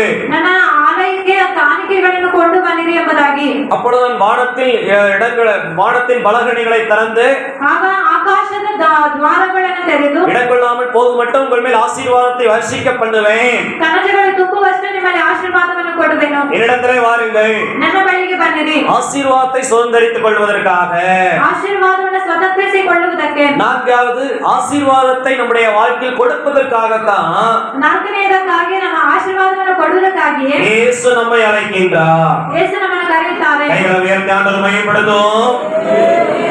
வேதம் சொல்லுகிறது, ವೇದವು ಹೇಳುತ್ತದೆ, கர்த்தரின் ஆசீர்வாதமே ஐஸ்வர்யத்தை தரும். ಕರ್ತನ ಆಶೀರ್ವಾದವೇ ஐஸ்வர்யம். ಐಶ್ವರ್ಯವನ್ನು ಕೊಡುತ್ತದೆ. அதனோடு அவர் வேதனையை கூட்டார். ಅದನ್ನು ವೇದನೆಯನ್ನು ಆತನು ಕೊಡುವುದಿಲ್ಲ. ஆகவே கர்த்தரே நம்மை ஆசீர்வதிக்கிறவர். ಆದ್ದರಿಂದ ಕರ್ತನೇ ನಮ್ಮನ್ನು ಆಶೀರ್ವದಿಸುವವನು. கர்த்தரின் ஆசீர்வாதம் நம்ம மேல் இருக்கும் பொழுது ஒரு பெருக்கம் உண்டாகும். ಕರ್ತನ ಆಶೀರ್ವಾದವನ್ನು ನಮಗೆ ಕೊಡುವಾಗ ಎಚ್ಚರಿಕೆ ಉಂಟಾಗುತ್ತದೆ. அதிலே நமக்கு வேதனை இருக்காது. ಅದರಲ್ಲಿ ನಮಗೆ ವೇದನೆ ಇರುವುದಿಲ್ಲ. அதிலே நமக்கு சாபம் இருக்காது. ಅದರಲ್ಲಿ ಶಾಪ ಇರುವುದಿಲ್ಲ. ஆகவே தேவன் நம்மை ஆசீர்வதிக்கிறவர். ದೇವರು ನಮ್ಮನ್ನು ಆಶೀರ್ವದಿಸುವವನು. ஆகவே தேவன் எல்லா காரியங்களையும் ஆசீர்வதிக்கிறார். ದೇವರ எல்லா ಕಾರ್ಯವನ್ನು ಆಶೀರ್ವದಿಸುವನು. கர்த்தருக்கு பயப்படுகிற பெரியோரையும் சிறியோரையும் அவர் ஆசீர்வதிக்கிறார். ಕರ್ತನಿಗೆ ಭಯಪಡುವ ಚಿಕ್ಕವರನ್ನು ದೊಡ್ಡವರನ್ನು ಆತನು ಆಶೀರ್ವದಿಸುವನು. வானத்தையும் பூமியையும் படைத்த கர்த்தராலே நீங்கள் ஆசீர்வதிக்கப்பட்டவர்கள் என்று வேதம் சொல்லுகிறது. ಆಕಾಶವನ್ನು ಭೂಮಿಯನ್ನು ಸೃಷ್ಟಿಸಿದ ದೇವರಿಗೆ ನೀವು ಎಲ್ಲರೂ ಆಶೀರ್ವಾದ ಹೊಂದಲ್ಪಟ್ಟವರು ಎಂಬುದಾಗಿ ಹೇಳಿದೆ. கர்த்தரின் களஞ்சியங்களிலும் நீ கையிடும் எல்லா வேலைகளிலும் உனக்கு ஆசீர்வாதம் கட்டளையிடுவார் என்று சொல்லப்பட்டிருக்கிறது. ನಿನ್ನ ಕಣಜಕ್ಕೂ ನೀನು ಕೈಯಿಡುವ ಎಲ್ಲಾ ಕೆಲಸದಲ್ಲಿ ಸಫಲವನ್ನು ಕೊಡುವನು ಎಂಬುದಾಗಿ ಹೇಳಿದೆ. மா பிசைகிற தொட்டி ஆசீர்வதிக்கப்பட்டது என்று சொல்லப்பட்டிருக்கிறது. ನಿನ್ನ ಹಿಟ್ಟಿನ ತೊಟ್ಟಿಗಳು ತುಂಬಲ್ಪಡುವವು ಎಂಬುದಾಗಿ ಹೇಳಿದೆ. உன்னுடைய போக்கை வரத்தை ஆசீர்வதிக்கிறவர் என்று வேதம் சொல்லுகிறது. ನೀನು ಹೋಗುವುದನ್ನು ಬರುವುದನ್ನು ಆಶೀರ್ವದಿಸಲ್ಪಡುವುದು ಎಂಬುದಾಗಿ ಹೇಳಿದೆ. உன்னுடைய பிள்ளைகளை ஆசீர்வதிக்கிறவர் என்று சொல்லப்பட்டிருக்கிறது. ನಿನ್ನ ಮಕ್ಕಳನ್ನು ಆಶೀರ್ವದಿಸುವನು ಎಂಬುದಾಗಿ ಹೇಳಿದೆ. உன்னுடைய கையிட்டு செய்கிற வேலையை ஆண்டவர் ஆசீர்வதிக்கிறவராய் இருக்கிறார். ನೀನು ಕೈಯಿಂದ ಕೆಲಸ ಮಾಡುವುದನ್ನು ದೇವರು ಆಶೀರ್ವದಿಸುವವನಾಗಿದ್ದಾನೆ. நீங்கள் செய்கின்ற செயலை வாய்க்க பண்ணுகிற தேவனாய் இருக்கிறார். ನೀನು ಮಾಡುವ ಕಾರ್ಯಗಳನ್ನು ಸಫಲಪಡಿಸುವ ಮಾತನಾಗಿದ್ದಾನೆ. ஆகவே அவரிடத்தில் தரளான ஆசீர்வாதங்கள் உண்டு. ಆತನಲ್ಲಿ ಅನೇಕ ಆಶೀರ್ವಾದಗಳಿದೆ. அந்த ஆசீர்வாதங்களை பெறுவதற்காகத்தான் ಆ ಆಶೀರ್ವಾದವನ್ನು ಹೊಂದಿಕೊಳ್ಳುವುದಕ್ಕಾಗಿಯೇ இயேசு நம்மை அழைத்துக் கொண்டிருக்கிறார். ಯೇಸು ನಮ್ಮನ್ನು ಕರೆದಿದ್ದಾರೆ. அப்ப இயேசுவிடத்தில் நமக்கு என்ன வேண்டும்? ಯೇಸುವಿನ ಬಳಿ ನಮಗೆ ಏನು ಬೇಕು? ஆசீர்வாதம் வேண்டும். ಆಶೀರ್ವಾದ ಬೇಕು. அப்ப அந்த ஆசீர்வாதத்தை சுதந்தரித்துக் கொள்வதற்கான வழி என்ன? ಆ ಆಶೀರ್ವಾದವನ್ನು ಹೊಂದಿಕೊಳ್ಳುವುದಕ್ಕೆ ದಾರಿ ಏನು? கர்த்தருக்கு கொடுப்பது. ದೇವರಿಗೆ ಕೊಡುವುದು. கர்த்தருக்கு கொடுக்க வேண்டிய காரியங்கள் என்ன? ದೇವರಿಗೆ ಕೊಡುವ ಕಾರ್ಯಗಳು ಏನು? முதலாவது நம்மையே ஆண்டவருக்கு கொடுக்க வேண்டும். ಮೊದಲನೆಯದಾಗಿ ನಮ್ಮನ್ನೇ ದೇವರಿಗೆ ಕೊಡಬೇಕು. நம்முடைய ஆவி ஆத்ம சரீரம் எல்லாவற்றையும் தேவ சித்தத்துக்கு அர்ப்பணிக்க வேண்டும். ನಮ್ಮ ಆತ್ಮ ಶರೀರಗಳನ್ನು ದೇವರ ಚಿತ್ತಕ್ಕೆ ಒಪ್ಪಿಸಿಕೊಡಬೇಕು. பலிபீடத்திலே படுத்த ஈசாக்கை போல நம்முடைய வாழ்வை தேவனுக்கு அர்ப்பணிக்க வேண்டும். ಬಲಿಪೀಠಕ್ಕೆ ಕೊಡಲ್ಪಟ್ಟ ಇಸಾಕನಂತೆ ನಾವು ಮಾರ್ಪಡಬೇಕು. அப்பொழுது நம்முடைய வாழ்க்கை ஆசீர்வதிக்கப்பட்டிருக்கும். ಆಗ ನಮ್ಮ ಜೀವಿತ ಆಶೀರ್ವಾದ ಹೊಂದಿರುತ್ತದೆ. இரண்டாவது நம்முடைய நேரத்தை ஆண்டவருக்கு கொடுக்க வேண்டும். ಎರಡನೆಯದಾಗಿ ನಮ್ಮ ಸಮಯವನ್ನು ದೇವರಿಗೆ ಕೊಡಬೇಕು. ஒரு நாளைக்கு 24 மணி நேரம் என்றால் ಒಂದು ದಿನದಲ್ಲಿ 24 ಗಂಟೆ ಎಂದರೆ ಅದರ ஒரு 2.5 மணி நேரமாச்சும் நம்ம ஆண்டவருக்கு கொடுக்க வேண்டும். ಅದರಲ್ಲಿ 2.5 ಗಂಟೆ ಆದರೂ ದೇವರಿಗೆ ಕೊಡಬೇಕು. மூன்றாவது நம்முடைய நாளை ஆண்டவருக்கு கொடுக்க வேண்டும். ಮೂರನೆಯದಾಗಿ ನಮ್ಮ ದಿನವನ್ನು ದೇವರಿಗೆ ಕೊಡಬೇಕು. வாரத்தின் மொத்த 7 நாட்கள். ವಾರದಲ್ಲಿ 7 ದಿನಗಳು. அதிலே 6 நாட்களும் நமக்குரிய நாட்கள். ಅದರಲ್ಲಿ 6 ದಿನಗಳು ನಮಗೆ ಇರುವ ದಿನಗಳು. 7ஆம் நாளோ வாரத்தின் முதல் நாளோ ವಾರದ ಮೊದಲನೆಯ ದಿನವು அது கர்த்தருடைய நாள். ಅದು ಕರ್ತನ ದಿನ. ஆண்டவரை தேடி ஆண்டவருடைய ஆலயத்துக்கு வர வேண்டும். ದೇವರನ್ನು ಹುಡುಕಿ ದೇವರ ಆಲಯಕ್ಕೆ ಬರಬೇಕು. அந்த நாளை நீங்கள் தேவனுக்காக கொடுக்கும்போது ಆ ದಿನವನ್ನು ದೇವರಿಗಾಗಿ ನೀವು ಕೊಡಬಹುದಾದರೆ வரக்கூடிய அந்த புதிய வாரம் உங்களுக்கு ஒரு ஆசீர்வதிக்கப்பட்ட வாரமாய் இருக்கும். ಬರುವ ಒಂದು ಹೊಸ ವಾರವು ನಿಮಗೆ ದೇವರು ಆಶೀರ್ವದಿಸಲ್ಪಡುತ್ತದೆ. அந்த வாரத்திலே நீங்கள் செய்கின்ற வேலை தொழில் காரியம் எல்லாம் உங்களுக்கு வாய்க்கும். ಆ ವಾರದಲ್ಲಿ ನೀವು ಮಾಡುವ ಎಲ್ಲ ಕಾರ್ಯಗಳು ಸಫಲವಾಗುತ್ತದೆ. நம்முடைய நாட்களை தேவனுக்கு கொடுக்க வேண்டும். ನಿಮ್ಮ ದಿನಗಳನ್ನು ದೇವರಿಗೆ ಕೊಡಬೇಕು. அடுத்தபடியாக நம்முடைய கைகளின் பிரயாசத்திலே கர்த்தருக்கு கொடுக்க வேண்டும். ನಮ್ಮ ಕೈಯ ಪ್ರಯಾಸವನ್ನು ದೇವರಿಗೆ ಕೊಡಬೇಕು. நம்முடைய விளை நிலத்திலே விளைகின்ற முதற் பலன்கள் அதை ஆண்டவருக்கு கொடுக்க வேண்டும். ನಮ್ಮ ಹೊಲದಲ್ಲಿ ಬೆಳೆಯುವ ಪ್ರಥಮ ಫಲವನ್ನು ದೇವರಿಗೆ ಕೊಡಬೇಕು. கர்த்தர் தான் நமக்கு தொழிலை தருகிறவர். ದೇವರೇ ನಮಗೆ ಕೆಲಸವನ್ನು ಕೊಡುವವನು. கர்த்தர் தான் நமக்கு அந்த தொழிலை செய்வதற்கான பலனை கொடுக்கிறவர். ದೇವರೇ ಕೆಲಸ ಮಾಡುವುದಕ್ಕೆ ಬಲವನ್ನು ಕೊಡುವಾತನು. கொடுங்கள் அப்பொழுது கொடுக்கப்படும் என்று வேதம் சொல்லுகிறது. ಕೊಡಿರಿ ಆಗ ನಿಮಗೆ ಕೊಡಲ್ಪಡುತ್ತದೆ ಎಂಬುದಾಗಿ ಹೇಳಿದೆ. ஆகவே கர்த்தருக்கு கொடுக்கும் பொழுது அவர் நம்மை வெறுமையாய் விட மாட்டார். ಆತನಿಗೆ ಕೊಡುವಾಗ ನಮ್ಮನ್ನು ಬರಿದಾಗಿ ಆತನು ಬಿಡುವುದಿಲ್ಲ. இரட்டிப்பாய் நமக்கு திரும்ப கொடுக்க அவர் வல்லவராய் இருக்கிறார். 2 ವರ್ಷವಾಗಿ ಆತನು ನಮಗೆ ಕೊಡುವುದಕ್ಕೆ ಶಕ್ತನಾಗಿದ್ದಾನೆ. ஆகவே கர்த்தருக்கு கொடுக்கும் போது ಆದ್ದರಿಂದ ಕರ್ತನಿಗೆ ಕೊಡುವಾಗ நாம் ஆசீர்வாதத்தை சொந்தரித்துக் கொள்கிறோம். ನಾವು ಆಶೀರ್ವಾದವನ್ನು ಹೊಂದಿಕೊಳ್ಳಬೇಕು. அதுதான் உபாகமம் 16ஆம் அதிகாரம் 17ஆம் வசனம் சொல்லுகிறது. ಧರ್ಮೋಪದೇಶ ಕಾಂಡ 16, 17ರಲ್ಲಿ ಹೇಳಲ್ಪಟ್ಟಿದೆ. என் சமூகத்துக்கு வரும்போது வெறும் கையாய் வரக்கூடாது என்று. ನನ್ನ ಸನ್ನಿಧಿಗೆ ಬರುವಾಗ ಬರಿಗೈಯಿಂದ ಬರಬಾರದು ಎಂಬುದಾಗಿ. ஆண்டவருடைய சமூகத்திலே வரும் பொழுது ದೇವರ ಸನ್ನಿಧಿಗೆ ಬರುವಾಗ நாம் வெறும் கையாய் வராதபடி கர்த்தருக்காக காணிக்கைகளையும் தசம பாகங்களையும் பொருத்தனைகளையும் கொண்டு வர வேண்டும். ನಾವು ಬರಿಗೈಯಿಂದ ಬರದೆ ದೇವರಿಗೆ ಕಾಣಿಕೆಗಳನ್ನು ದಶಮ ಭಾಗಗಳನ್ನು ಹರಕೆಗಳನ್ನು ತೆಗೆದುಕೊಂಡು ಬರಬೇಕು. அவைகளின் நிமித்தம் நம்முடைய பொருளாதாரங்களை கர்த்தர் ஆசீர்வதிக்கிறார். ಅವುಗಳ ನಿಮಿತ್ತ ನಮ್ಮ ಹಣಕಾಸುಗಳನ್ನು ದೇವರು ಹೆಚ್ಚಿಸುವರು. சாரிபாத் விதவையை ஆசீர்வதித்தவர். ಸಾರಿಪಾತ ವಿಧವೆಯನ್ನು ಆಶೀರ್ವದಿಸಿದವನು. ஏழை விதவையின் காணிக்கை அங்கீகரித்தவர். ಆ ಬಡವನನ್ನು ದೇವರು ಆಶೀರ್ವದಿಸಿದವರು. இன்றைக்கு நம்முடைய கைகளின் பிரயாசத்தை ஆசீர்வதிக்க வல்லவராய் இருக்கிறார். ಈ ದಿನ ನಮ್ಮ ಕೈಯ ಪ್ರಯಾಸವನ್ನು ಆತನು ಆಶೀರ್ವದಿಸುವವನಾಗಿದ್ದಾನೆ. ஆகவே ஆசீர்வாதத்தை பெறுவதற்கு இயேசு நம்மை அழைக்கின்றார். ಆಶೀರ್ವಾದವನ್ನು ಹೊಂದಿಕೊಳ್ಳುವುದಕ್ಕೆ ದೇವರು ನಮ್ಮನ್ನು ಕರೆದಿದ್ದಾರೆ. ஐந்தாவதாக ಐದನೆಯದಾಗಿ சங்கீதம் 100ஆம் சங்கீதம் 2ஆம் வசனத்திலும் ಕೀರ್ತನೆಯ 102ನೇ ವಚನದಲ್ಲಿ சங்கீதம் 122ஆம் சங்கீதம் 1ஆம் வசனத்திலும் ಕೀರ್ತನೆ 122 2ನೇ ವಚನದಲ್ಲಿಯೂ மகிழ்ச்சியோட கர்த்தருக்கு ஆராதனை செய்ய வாருங்கள் என்று சொல்லப்பட்டிருக்கிறது. ಸಂತೋಷದಿಂದ ಆರಾಧಿಸುವುದಕ್ಕೆ ದೇವರ ಬಳಿಗೆ ಬನ್ನಿರಿ ಎಂಬುದಾಗಿ ಹೇಳಿದೆ. ஆகவே ஆண்டவருடைய சமூகத்துக்குள்ள வரும்போது ದೇವರ ಸನ್ನಿಧಿಗೆ ಬರುವಾಗ ஐந்தாவது நாம் பெறக்கூடிய நன்மை என்ன? ಐದನೇದಾಗಿ ನಾವು ಬರುವ ಒಂದು ಆಶೀರ್ವಾದವೇ மகிழ்ச்சியை பெற்றுக் கொள்கிறோம். ಸಂತೋಷವನ್ನು ಹೊಂದಿಕೊಳ್ಳುತ್ತೇವೆ. சமாதானத்தை பெற்றுக் கொள்கிறோம். ಸಮಾಧಾನವನ್ನು ಹೊಂದಿಕೊಳ್ಳುತ್ತೇವೆ. அண்ணாவுடைய வாழ்க்கையை கவனியுங்க.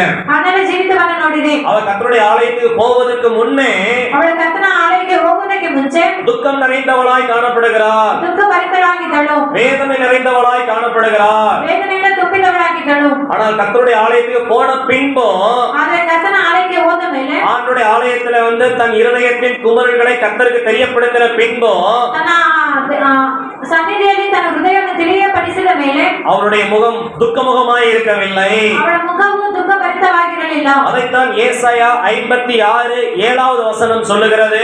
ಅದನ್ನೇ ಯೆಶಾಯ 56 7ರಲ್ಲಿ ಹೇಳಲ್ಪಟ್ಟಿದೆ. என் ஜெப வீட்டிலே அவர்களை மகிழ பண்ணுவேன். ನನ್ನ ಪ್ರಾರ್ಥನೆಯ ಮನೆಯಲ್ಲಿ ಅವರನ್ನು ಸಂತೋಷಪಡಿಸುವೆನು. கைகளை உயர்த்தி ஆண்டவரை மகிமைப்படுத்தும். அல்லேலூயா.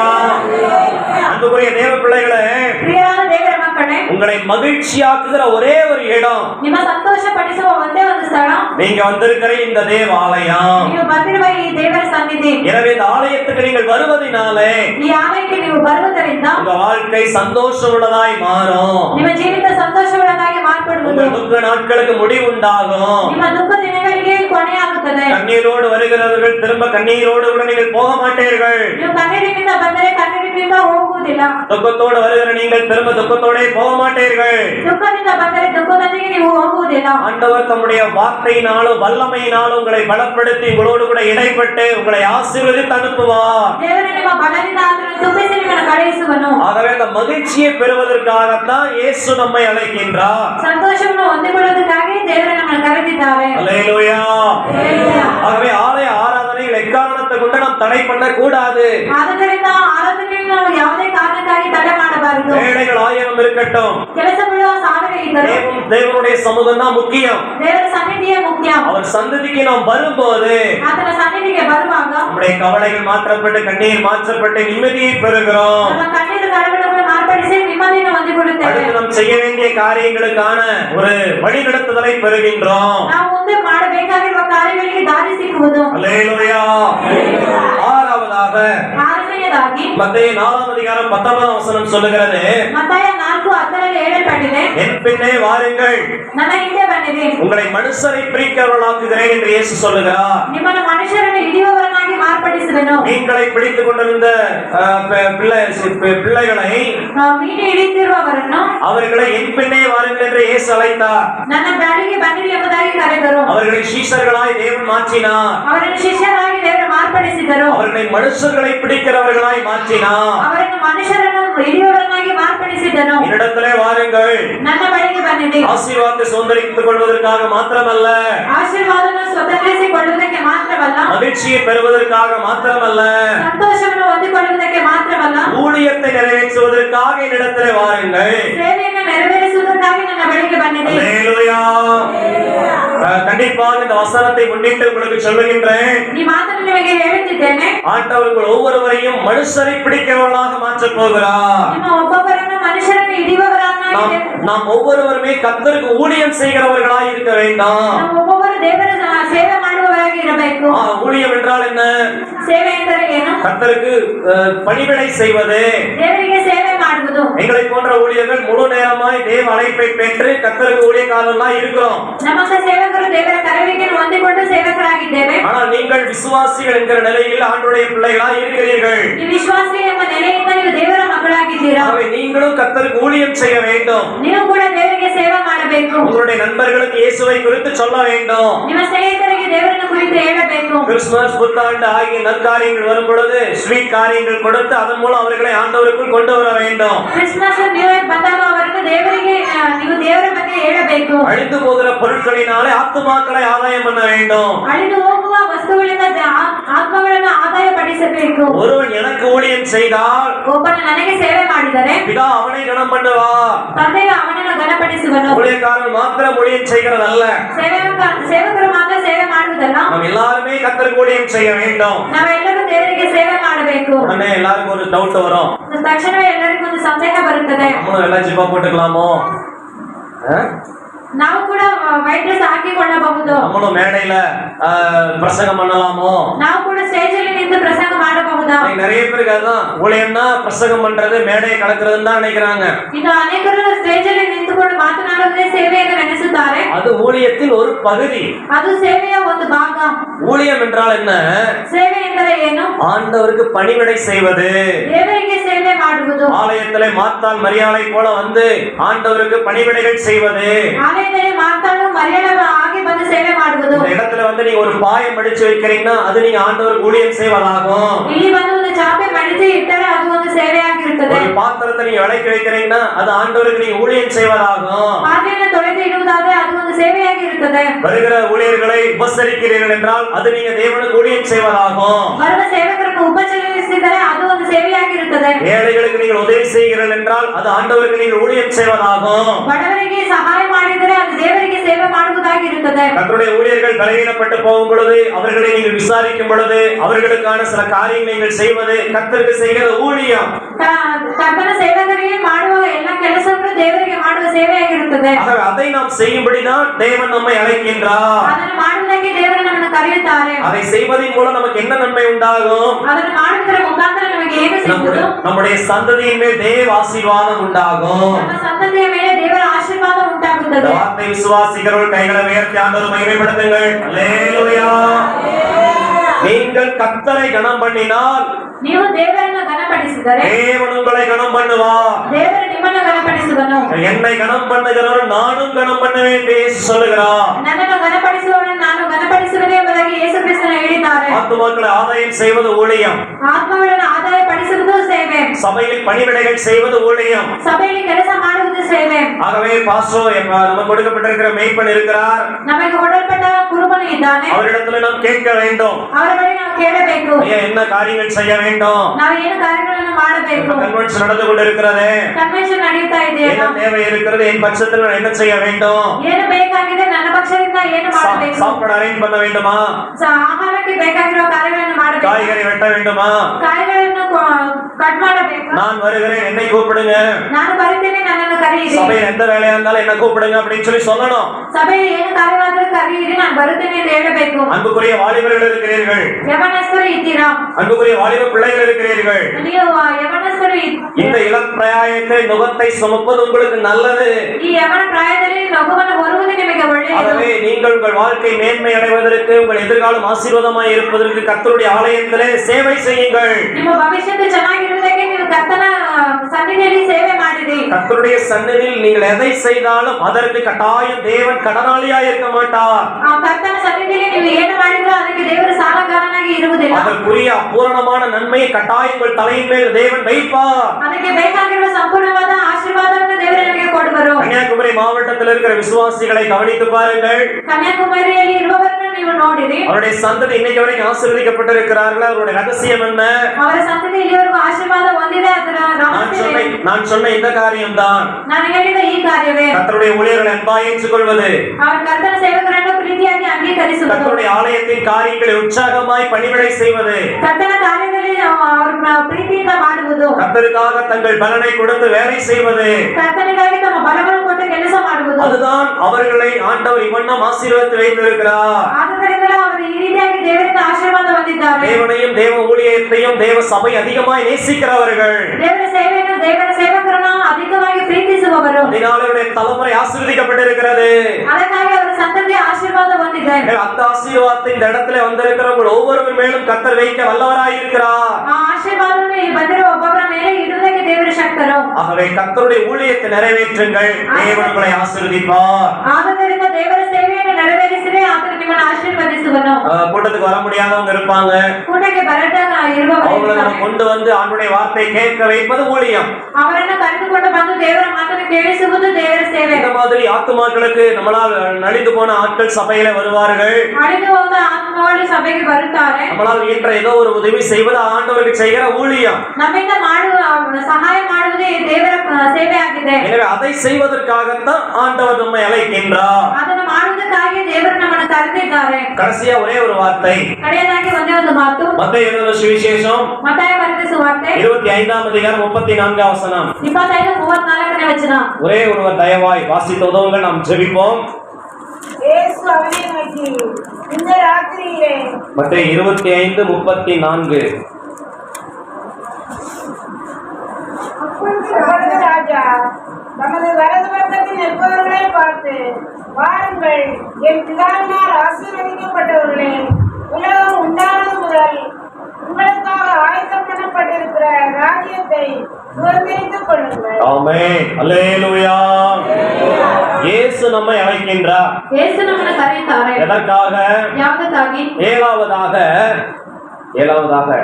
ಏಳನೆಯದಾಗಿ ராஜ்யத்தை சுதந்தரித்துக் கொள்வதற்காக. ರಾಜ್ಯವನ್ನು ಸ್ವತಂತ್ರಿಸುವುದಕ್ಕಾಗಿ. இந்த உலகத்துல மட்டும் நம்ம ஆசீர்வதிக்கப்படி இயேசு நம்ம அழைக்கல. ಈ ಲೋಕದಲ್ಲಿ ಆಶೀರ್ವಾದ ಹೊಂದುವುದಕ್ಕೆ ಮಾತ್ರ ದೇವರು உலக வாழ்க்கைக்கு பின்பாக ஒரு வாழ்க்கை இருக்கிறது. ಲೋಕ ಮುಗಿದ ಮೇಲೆ ಒಂದು ಜೀವಿತ ಇದೆ. அதுதான் பரலோக ராஜ்யம். ಅದೇ ಪರಲೋಕ ರಾಜ್ಯ. அதான் தேவ ராஜ்யம். ಅದೇ ದೇವರ ರಾಜ್ಯ. அந்த தேவ ராஜ்யத்துக்கு நம்மை கொண்டு செல்வதற்காகத்தான் இயேசு நம்மை அழைக்கின்றார். ದೇವರ ರಾಜ್ಯಕ್ಕೆ ನಮ್ಮನ್ನು ಕರೆಯುವುದಕ್ಕಾಗಿ ದೇವರು ನಮ್ಮನ್ನು ಕರೆಯುತ್ತಿದ್ದಾರೆ. நரக ஆக்கணைக்கு தப்புவிக்கப்பட்டு, ನರಕ ತೀರ್ಪಿಗೆ ನಮ್ಮನ್ನು ತಪ್ಪಿಸಿಕೊಂಡು, இரண்டாம் மரணத்துக்கு தப்புவிக்கப்பட்டு, ಎರಡನೆಯ ಮರಕ್ಕೆ ನಮ್ಮನ್ನು ತಪ್ಪಿಸಿಕೊಂಡು வேதனை இல்லாத மகிழ்ச்சியான இடமாகிய பரலோகம் என்கிற தேவராஜ்யம், ವೇದನೆ ಇಲ್ಲದೆ ಇರುವ ರಾಜ್ಯವೇ ಪರಲೋಕ ರಾಜ್ಯ. அங்கே நமக்கு கண்ணீர் இல்லை, ಅಲ್ಲಿ ನಮಗೆ ಕಣ್ಣೀರಿಲ್ಲ, கவலை இல்லை, ಚಿಂತೆಗಳು ಇರುವುದಿಲ್ಲ, பசி இல்லை, தாகம் இல்லை, ಹಸಿವೆ ಇರುವುದಿಲ್ಲ, ದಾಹ ಇರುವುದಿಲ್ಲ, நித்தமும் சந்தோஷம், ಯಾವಾಗಲೂ ಸಂತೋಷ, நித்தமும் மனமகிழ்ச்சி. ನಿತ್ಯವಾಗಿ ಸಂತೋಷವಾಗಿರುತ್ತೇವೆ. பூமியில எவ்வளவு வருத்தப்பட்டு பாரம் சுமக்கிறோம், ಈಗ ನಾವು ಕಷ್ಟಪಟ್ಟು ಹೊರುತ್ತೇವೆ. மரணத்துக்கு பின்னாடி அதே பாரத்தோடைய நம்முடைய வாழ்க்கை இருக்க வேண்டும். ಮರಣದವರೆಗೂ ನಮ್ಮ ಭಾರವಾಗಿ ನಾವು ಇರುತ್ತೇವೆ. ஆகவே ஆண்டுடைய வார்த்தை கேட்காம கர்த்தரிடத்துல வராம இருந்தா, ಆದ್ದರಿಂದ ದೇವರ ಮಾತನ್ನು ಕೇಳದೆ ಬರದೇ ಇದ್ದರೆ முடிவில்லா வேதனை உள்ள இடத்துக்கு நம்முடைய ஆத்மா போய்விடும். ನಾವು ಯಾವಾಗಲೂ ಕಷ್ಟಪಡುವ ಜಾಗಕ್ಕೆ ನಮ್ಮ ಆತ್ಮ ಹೋಗುತ್ತದೆ. ஆண்டுடைய அழைப்புக்கு கீழ்ப்படிந்து கர்த்தருடைய வார்த்தையை ஏற்றுக்கொண்டு கர்த்தருக்கு பிரியமாய் நாம் வாழ்ந்தால், ದೇವರ ಕರೆಯುವಿಕೆಯಲ್ಲಿ ಬಂದು ದೇವರಿಗೆ ವಿಧೇಯರಾಗಿ ನಡೆದರೆ முடிவில்லா சந்தோஷம் நிறைந்திருக்கிற தேவராஜ்யமாய் பரலோகத்திலே நம்முடைய ஆத்மா பிரவேசிக்கும். ಅಳಿವಿಲ್ಲದ ಸಂತೋಷವಿರುವ ಪರಲೋಕ ರಾಜ್ಯಕ್ಕೆ ನಮ್ಮ ಆತ್ಮವು ಹೋಗುತ್ತದೆ. நான் உங்களுக்காக ஒரு ஸ்தலத்தை ஆயத்தம் பண்ணின பின்பு ನಾನು ನಿಮಗಾಗಿ ಒಂದು ಸ್ಥಳವನ್ನು ಸಿದ್ಧ ಮಾಡಿದ ಮೇಲೆ உங்களிடத்தில் வருவேன். ನಿಮ್ಮ ಬಳಿಗೆ ಬರುವೆನು. ஆகவே இயேசு சீக்கிரமாய் வருகிறார். ಆದ್ದರಿಂದ ಯೇಸು ಬೇಗನೆ ಬರಲಿದ್ದಾರೆ. அவருடைய வருகைக்காய் சொல்லப்பட்ட அத்தனை அடையாளங்கள் நடைபெற்றுக் கொண்டிருக்கிறது. ಆತನ ಬರೋಣಕ್ಕಾಗಿ ಹೇಳಲ್ಪಟ್ಟ ಎಲ್ಲ ಗುರುತುಗಳು ನಡೆಯುತ್ತಿದೆ. ஆகவே தேவ பிள்ளையே, இரண்டாம் வருகைக்கு ஆயத்தப்படுவோம். ಆದ್ದರಿಂದ ಎರಡನೇ ಬರೋಣಕ್ಕಾಗಿ ಸಿದ್ಧಪಡೋಣ. கர்த்தருடைய வருகைக்கு இந்த இடத்துல வந்திருக்கிற ஒருவரும் கைவிடப்பட்டு போய்விடக் கூடாது. ಕರ್ತನ ಬರೋಣಕ್ಕಾಗಿ ಎಲ್ಲರೂ ಕರೆಯಲ್ಪಟ್ಟರೆ ನೀವು ஒவ்வொருவரும் அந்த தேவ ராஜ்யத்தில் பிரவேசிக்க வேண்டும். ಒಬ್ಬೊಬ್ಬರು ದೇವರ ರಾಜ್ಯಕ್ಕೆ ಹೋಗಬೇಕು. அந்த தேவ ராஜ்யத்தில் பிரவேசிப்பதற்கு நாம் செய்ய வேண்டியது என்ன? ದೇವರ ರಾಜ್ಯಕ್ಕೆ ಪ್ರವೇಶಿಸುವುದಕ್ಕೆ ನಾವು ಮಾಡಬೇಕಾದದ್ದು ಏನು? முதலாவது மனம் திரும்ப வேண்டும். ಮೊದಲನೆಯದಾಗಿ ಮನ ತಿರುಗಬೇಕು. இரண்டாவது ஞானஸ்தானம் பெற வேண்டும். ಎರಡನೆಯದಾಗಿ ದೀಕ್ಷಾಸ್ನಾನ ಹೊಂದಿಕೊಳ್ಳಬೇಕು. மூன்றாவது பரிசுத்தாவின் அபிஷேகத்தை பெற வேண்டும். ಮೂರನೆಯದಾಗಿ ಪರಿಶುದ್ಧಾತ್ಮನ ಅಭಿಷೇಕ ಹೊಂದಿಕೊಳ್ಳಬೇಕು. நான்காவது வேறுபட்டு வாழ வேண்டும். ನಾಲ್ಕನೆಯದಾಗಿ ಬೇರ್ಪಾಡದ ಜೀವಿತವನ್ನು ಮಾಡಬೇಕು. ஐந்தாவது அப்பம் பெற்க வேண்டும். அப்பம் பெற்றுதல். ಐದನೆಯದಾಗಿ ರೊಟ್ಟಿಯನ್ನು ಹೊಂದಿಕೊಳ್ಳಬೇಕು. அப்பம் பெற்றுதல் என்றால் திருவிருந்து, கர்த்தருடைய பந்தி. ಕರ್ತನ ಮೇಜೆ. அதை நாம் மாசம் தவறாமல் கரெக்டா எடுக்க வேண்டும். ಅದರ ತಿಂಗಳು ನಾವು ಯಾವ ತಿಂಗಳು ಬೆಳೆದು ತೆಗೆದುಕೊಳ್ಳಬೇಕು. ஆறாவது அப்போஸ்தலருடைய உபதேசத்தை கேட்க வேண்டும். ಆರನೆಯದಾಗಿ ಅಪೊಸ್ತಲರ ಸುವಾರ್ತೆಯನ್ನು ಕೇಳಬೇಕು. ஏழாவது ஜெபத்திலே தரித்திருக்க வேண்டும். ಏಳನೆಯದಾಗಿ ಪ್ರಾರ್ಥನೆಯಲ್ಲಿ ದೃಢವಾಗಿರಬೇಕು. இவைகளை நம்முடைய மரண பரியந்தம் மற்றும் கர்த்தருடைய வருகை பரியந்தம் ನಾವು ಕರ್ತನ ಬರೋಣದವರೆಗೂ இதை நாம் கரெக்டா செய்யும் பொழுது, ಇದನ್ನು ನಾವು ಕರೆಕ್ಟ್ ಆಗಿ ಮಾಡುವಾಗ, இன்று இயேசு வந்தாலும் ಇವತ್ತು ಯೇಸು ಬಂದರು நம்முடைய ஆத்மா பரலோகத்திலே பிரவேசிக்கும். ನಮ್ಮ ಆತ್ಮ ಪರಲೋಕಕ್ಕೆ ಹೋಗುವುದು. ஆகவே நம்மை நித்திய ஆக்கினைக்கு தப்புவிக்க வேண்டும் என்பதற்காகத்தான் ನಿತ್ಯವಾದ ಬೆಂಕಿಗೆ ನಮ್ಮನ್ನು ತಪ್ಪಿಸಬೇಕೆಂಬುದಕ್ಕಾಗಿಯೇ விண்ணுலகத்தின் ராஜாவாகிய கர்த்தர் ರಾಜನಾದ ದೇವರು இந்த மண்ணுலகத்திலே நமக்காக பாடுபட்டு இறங்கி வந்தார். ಈ ಲೋಕಕ್ಕೆ ದೇವರು ಇಳಿದು ಬಂದರು. ஒருவரும் கெட்டு போவது தேவனுக்கு சித்தமல்ல. ಒಬ್ಬರು ಕೆಟ್ಟು ಹೋಗುವುದು ದೇವರಿಗೆ ಇಷ್ಟವಿಲ್ಲ. எல்லாரும் ரட்சிக்கப்படவும் சத்தியத்தை அறிகிற அறிவை அடைய வேண்டும் என்பதே தேவனுக்கு சித்தம். ಎಲ್ಲರೂ ರಕ್ಷಣೆ ಹೊಂದಿ ಸತ್ಯವನ್ನು ಅರಿತುಕೊಳ್ಳಬೇಕೆಂಬುದು ದೇವರ ಚಿತ್ತ.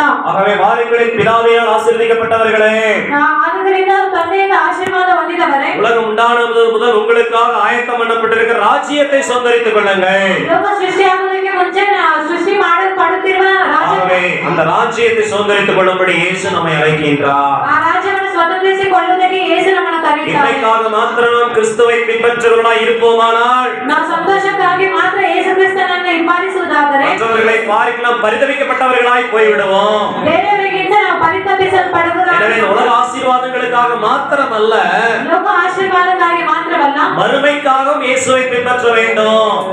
ಕಷ್ಟಗಳಿಗಾಗಿ ದೇವರನ್ನು ಹಿಂಬಾಲಿಸಬೇಕು. அதற்கு தான் இயேசு நம்மை அழைக்கின்றார். ಅದಕ್ಕಾಗಿ ದೇವರು ನಮ್ಮನ್ನು ಕರೆದಿದ್ದಾರೆ. எல்லாரும் எழுப்பி நிற்போமா? எல்லாரும் எழுப்பி நின்று நாம் ஜெபம் பண்ண ஆரம்பிக்கலாம். Praise the Lord. Hallelujah. Hallelujah. Hallelujah. ஆமென். என்னிடத்திலே வாருங்கள், இளைப்பாறுதலை பெறுவதற்காக.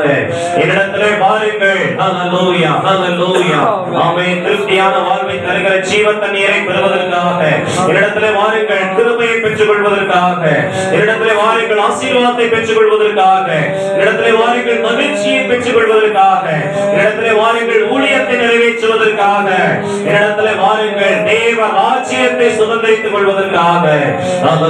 எல்லாரும் ஒப்பு கொடுத்து ஜெபம் பண்ணுங்க. ஆண்டவரே ஸ்தோத்திரம், ஸ்தோத்திரம், ஸ்தோத்திரம்.